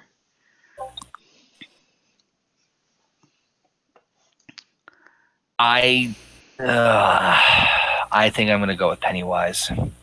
It is not an easy decision, but I think that. Yeah, I think you make some very good point. I think I agree a lot with what you say, Basement, in terms of like like I was saying to you, and going back and forth with it. Freddy has this like formulaic method to it, but Pennywise, it's just. And the other thing with the It movie, like if I'm just using the more recent movies as an example, except for Richie, he doesn't kill anybody. No, his kill count is relatively low, but him being around for as long as this is why, like when I looked at him, like, okay, you're gonna grab a kill count from the movies, you're gonna get 5 probably in the first movie, 2 or 3 in the next movie, and then like the first thing I actually searched was Pennywise kill count, and the first thing I searched was this 1800 thing. So I'm like, I can't stick with 2. Well, no, but my point is though, like he didn't need to. He didn't need to kill a lot of people in the It movie to have that intimidation and like he's a constant threat in that town. Like he's constant. He's never ending. He's pretty much immortal. Nothing you can. He's got immortality. Nothing you can do can get rid of him. He's going to come back at some point in time. He's a constant threat, and he's every such a years. creepy fucking threat. I mean, the clown that like kind of like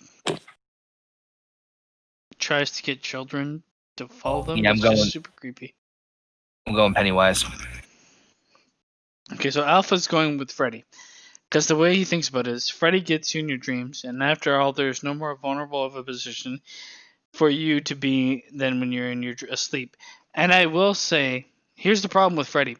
Because Freddy gets you in your dreams, but he focuses on teenagers. Trek, you might like be able to tell me otherwise, but how often does he focus on people that are adults? Or like kind of like, move his fucking It depends if you get in his way. I mean, in parts 1 and 2, I mean, like part 1 he killed Nancy's mom and she was not a teenager. Part 2, because she got in his way. Part 2 he killed the gym teacher because he got in his way big time. He beat the shit out of him. I'd say it depending on what movie it is, it's for adults, but he was a child. He was originally supposed to be a child molester and a child killer. And then what happened in the 80s, there were so many scandals that they just made him a child murderer, which I don't know why they don't make it any better, but it's just more less taboo to make him a child murderer. So he does get, I mean, if you escape him, it doesn't matter how old you get to be. Nancy gets to be adult in the third one, and he still comes and kills her. He kills her dad. He kills her mom. If you get in his way, he's gonna kill the fuck out of you. Here's the other thing that we haven't thought about. It is horrible, but he's restrained to dairy. I don't know if Freddy is the same. I don't even know if they touch on that. I don't know if they touch on him. The movie is called Nightmare on Elm Street. Something. Yeah, but every town has an Elm Street.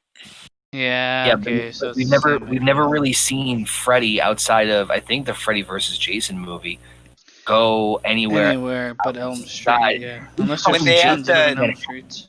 When they had the TV series, they did actually venture outside of Springwood. He went everywhere. So and they said that is canon because it's Robert Englund, that's Wes Craven worked on and stuff. So they do say it, they just don't say it out loud. But well, here's my no, question. I know what you guys mean. What, like, the only reason it is stuck to dairy is because of Stephen King writing the story. Like, that's where everything happens. Not necessarily, like, it doesn't explain the fact that it has to be dairy. And just like it doesn't really explain the fact with Freddy that it has to be Elm Street. I mean, they're both great, but the thing that fucking ruined my life is Pennywise the Clown. So I have to go with Pennywise. I'm with the kayfabe on this one. It's a tough call. It's a really tough call. It is. Okay, Track, who you going with? I liked it. I liked watching it as a kid. The ending of it scared the shit out of me. But I'm going with Freddy just because that's what I grew up with first, and it seems like he could be more. He gets you in your dreams. I mean, there's no hiding from him in your dreams. You can get away from Michael. You can get away from JC. Leave the house. They can follow you.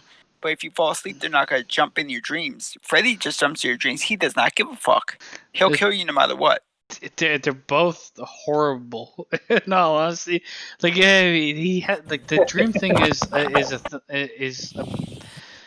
I don't know, man. Okay, Heather, where are you? I have to go with Pennywise. It's tough though. I honestly feel like it's fucking tough because you could legit make a compelling argument for either one, and we've kind of covered both of them in terms of valid reasons, and it's.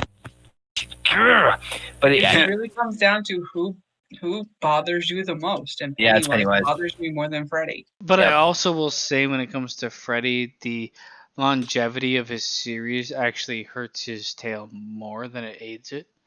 If that makes sense, like the amount of fucking Freddy, like the amount of fucking Elm Street movies, the amount of Freddy movies, the change in Freddy more recently, it kind of like as a franchise, it kind of hurts it a bit more than a made-for-TV miniseries turning into a movie. We've had how many Freddy movies? So that's also something. Too. Sorry, I have no idea what you said. Sorry, Mike's cutting out. Can you hear me now? Mm-hmm. Yeah. Cool. I was saying the It movies are probably one of the most successful reboots. Because it was done 25 years after the first one. Yeah. Yeah, but it also took a franchise that really didn't start off in the limelight. No, but and it was still something to hold up to. I mean, we see remakes being remade, Freddy's been remade, Chucky remade, Halloween, fucking hell. But granted, different scope. I understand, and I agree with you. That franchise being rebooted and done so well and getting so much traction, that's a huge plus. That being said, sorry, go ahead, Trek. It was said, and I do give it this because I was reading this on Wikipedia too a couple days ago, as a matter of fact, just because I was bored looking up shit. It was at the time, the miniseries, when horror and miniseries were starting to die out, and it did so well, and I believe it won a couple of awards too. It was like miniseries of the year, and it won a bunch of awards for the actors and actresses. That it rejuvenated horror. I mean, we could thank Stephen King for that too, because the man knows what he's doing. You could argue with what he's done lately, but consider I grew up with stuff like Creepshow and It, I'll give the nod. I chose Freddy, but I'll give him credit for Pennywise. I will And say that's why Pennywise bothers me so much, because I read the book first Yeah. and then saw the original movie, and it's just like, no. Yeah.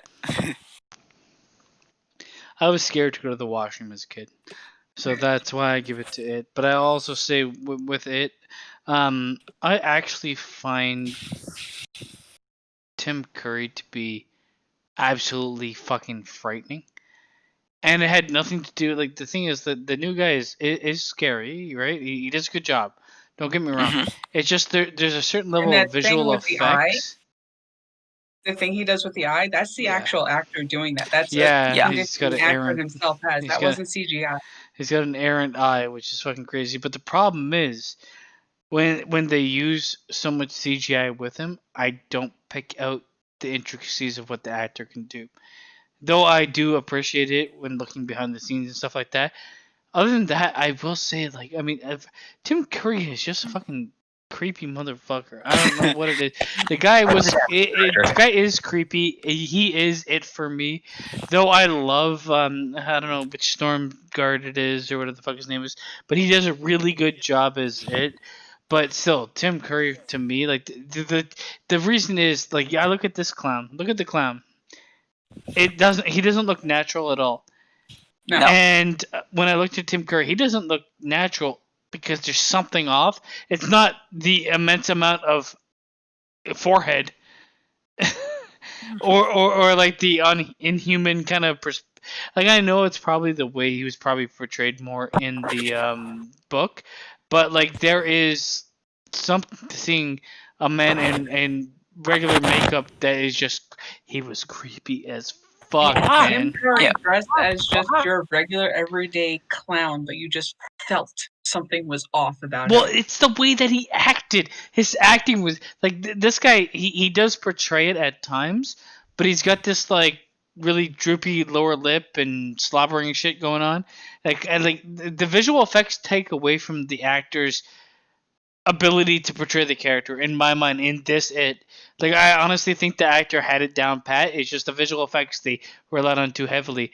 With Tim Curry, it was just like, everything he did was just like, this guy's gonna rape me as a kid. I 100% think it. He's gonna kill me or he's gonna rape me. One of these things is gonna happen, and it's horrible.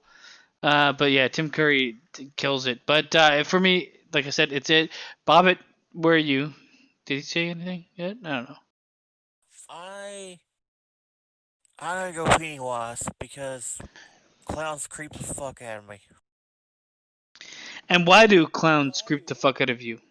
Is it because Pennywise? Because that's why they creep me out. Yep. Mm-hmm. Not only that, but they just look creepy as hell too, though. Yeah, because they are creepy as hell.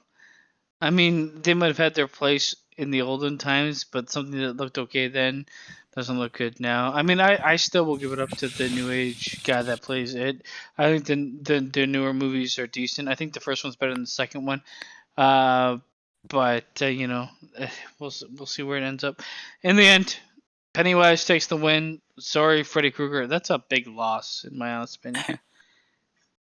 Damn randomizer. No, it's cool. It Yeah. happens. It just does us having happen. fun. It's no problem. There's going to be some upsets in this tournament, I can tell you Yeah. that. Also, there's one more. That's what makes it Damn fun.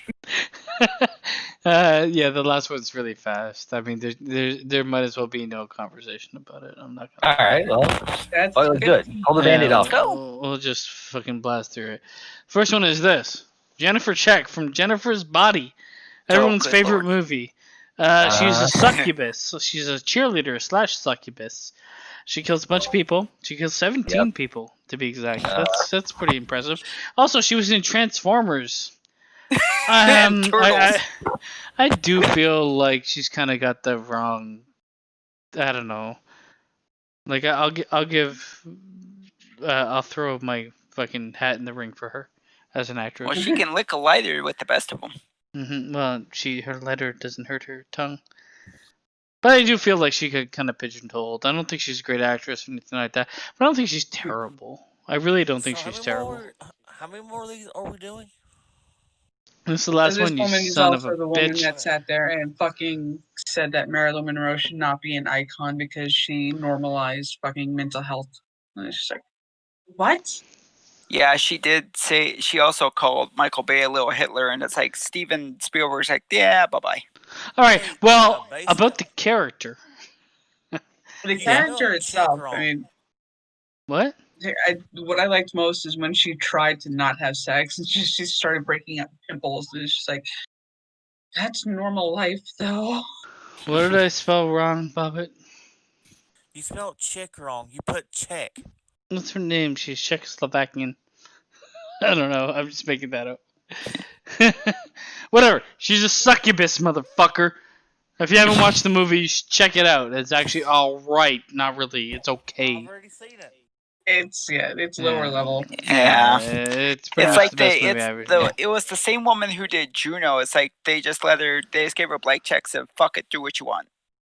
Well, I want to make this movie where a super hot woman turns into a suck me off. And what are we doing now again? Anyways, she's a succubus. She eats her friends. And there's a point in time where she eats her boyfriend, her friend's boyfriend. Yeah. It's real. Spoilers. Nobody cares. Anyways, it's her, and everyone loves her.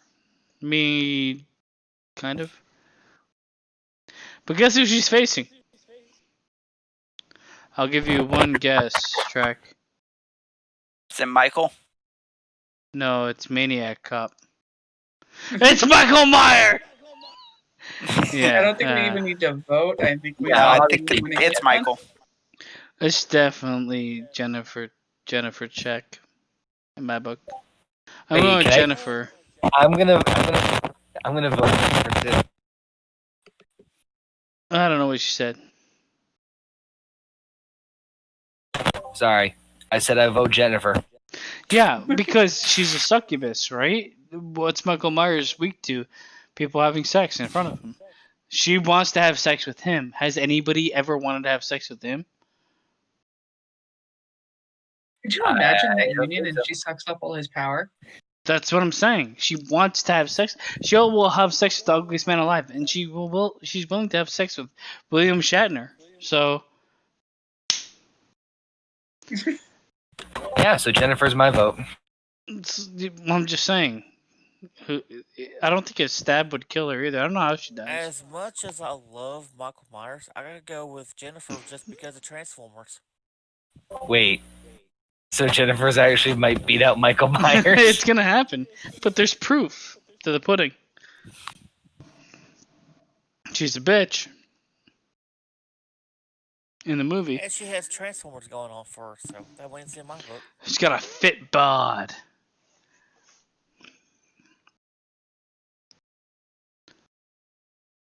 That's all I got. She's got a fit bod. She's a succubus. I mean, what would happen if a succubus went against Michael Myers? Could Well, she only gets seduce? her powers through sex. So who's saying it couldn't happen? He's not into having sex. He's into killing people having the sex. But do you think that's Mhm. because he's not having sex himself? No, No. Do you think it's like frustration based? no, it's because he was traumatized as a child into believing that sex was such a bad sin that he needed to kill everybody for it. Mm-hmm. But do you? I'm just fucking whiffing away, baby. I'm just saying. There's zero chance that Jennifer's body is enough for him to change his mind. In fact, it's probably more for him to destroy her. I don't know, man. Have you seen some of the women he killed while they were completely naked in this movie? Yeah. Alright, I mean, Jamie fuck, Lee man. Curtis at that time alone. I don't know. Jamie Lee Curtis was like, "Hey, your face sells me books, but your body sells me. Here's my dollar So- bills." So we have Michael Myers winning, right? I'm pretty sure that's where we're going. I mean, okay. though I feel I'm like still gonna keep Jennifer's my- body's. I'm still gonna keep my vote with the Jennifer just because Transformers, and that's all I'll say about that. I mean, I'm with you on that one. I mean, okay, Fave's with you, and I'm with you. We got a threesome. But who you going with? Trek. I'll go with Michael Myers. He started the whole. You could say Texas Chainsaw started it too, but Michael was just. It was so scary, and they didn't need blood by the buckets in that movie back in '78. It was just scary as shit. And like he pins Bob against the wall, and stabs him, and then cocks his head like a dog. He looks at him. It's like it's just less is more. I'll go with Michael. Do you think some of Michael Myers' like fear was formed in the fact that a white man with no eyes ran into your house and killed you? Do you think they got the black vote? It could be, but it's more like that he's called a shape for a reason because the mask is so white and so clean. It could be anybody underneath there. When they didn't really call him Michael Myers until like part 2 the most, they just call him the shape. I want it to be to Michael Myers. Anyways, Heather, who are you going with? Yeah, I'm going Michael Myers. Yeah, I think that's obvious choice. Okay, well, we've got Aru Shunshu going with Jennifer. Alright. I'm gonna disregard that. No contest, Michael Myers from Alpha. Okay, so Michael Myers. I'm pretty sure. I'm gonna speak on. I can't speak on Gina's point of view. Okay, you know what? Fuck it. I'm gonna go with Michael Myers. I mean, come on. I don't want to see Jennifer's body move forward. That's ridiculous. First of all. I mean, for crying out loud, he made some guy's head explode in part 6. I mean, you don't get much better than that. Yeah, he's got the same acting range as the face he puts on.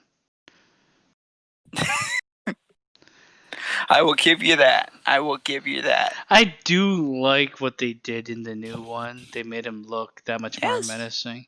So kudos for them. Kudos to fucking Danny McBride going from Eastbound and Down to fucking horror. That's nice. Right. And you're then also, 10 seconds too late.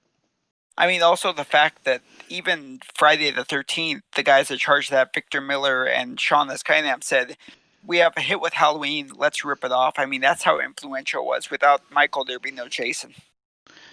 Yeah, the thing is, though, I actually appreciate Michael Myers more than I do Jason. Jason just seems like a killing machine, and that's it.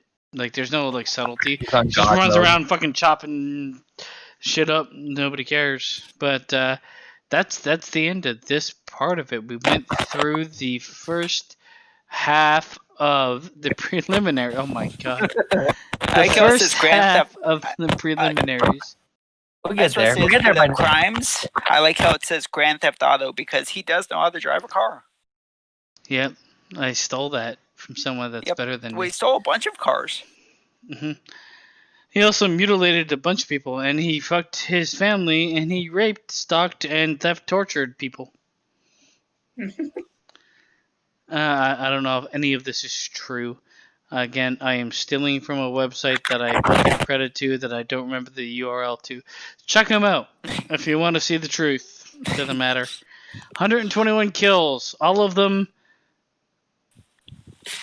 children or young adults or everything.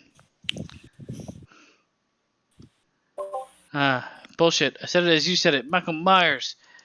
Hold on. We might have a photo finish here. Oh my god, so we've got 2 and we got a 3-on-3 because if I switched over to Michael Myers and he went with Jennifer's body, we got a 3-on-3. We got a tree-on-tree. Gina, what are you going with? Michael Myers. No, well, we won't know. I mean, okay, so here's the thing. When it comes down to it, you put Michael Myers against fucking Jennifer's body. Who's gonna win that shit?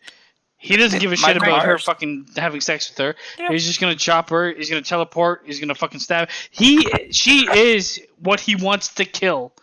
Yes, her only selling point. Her only selling point is her sexuality. There are 4. There is 0 chance I that switched she. Yeah. It's easy peasy, lemon squeezy. Fuck Yeah. my ass, Aru, please. But but we're done. Okay, we've got the first 16. No, yeah, we have the first 16. We're gonna get the went- next 16 soon. over. That sounds great. Law. It's all Yeah, right. I mean, it's gonna take a while. It's gonna take a while. Yeah.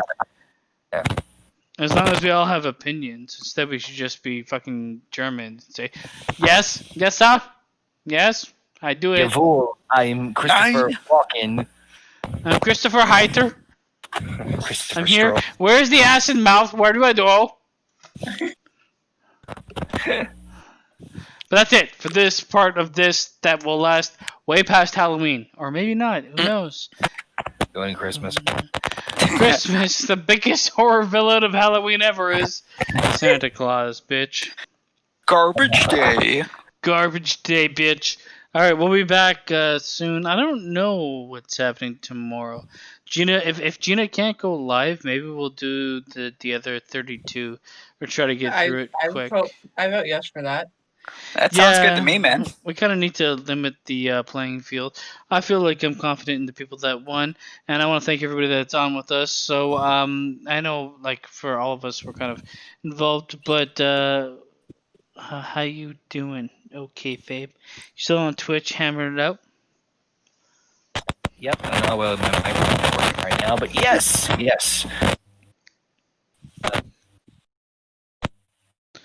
I'm gonna take that as a yes. I'm on the headset at this point, dude. Yes, or okay, Fabe. Guys, we might be back tomorrow unless Gina's back, but we will be back in general with either gameplay or more of this as we get down to the real bad boy with a heart of gold. Dun. Vin Diesel is one of them. Spoiler alert. He might as well be. He can't be killed. I want to fuck Vin Diesel.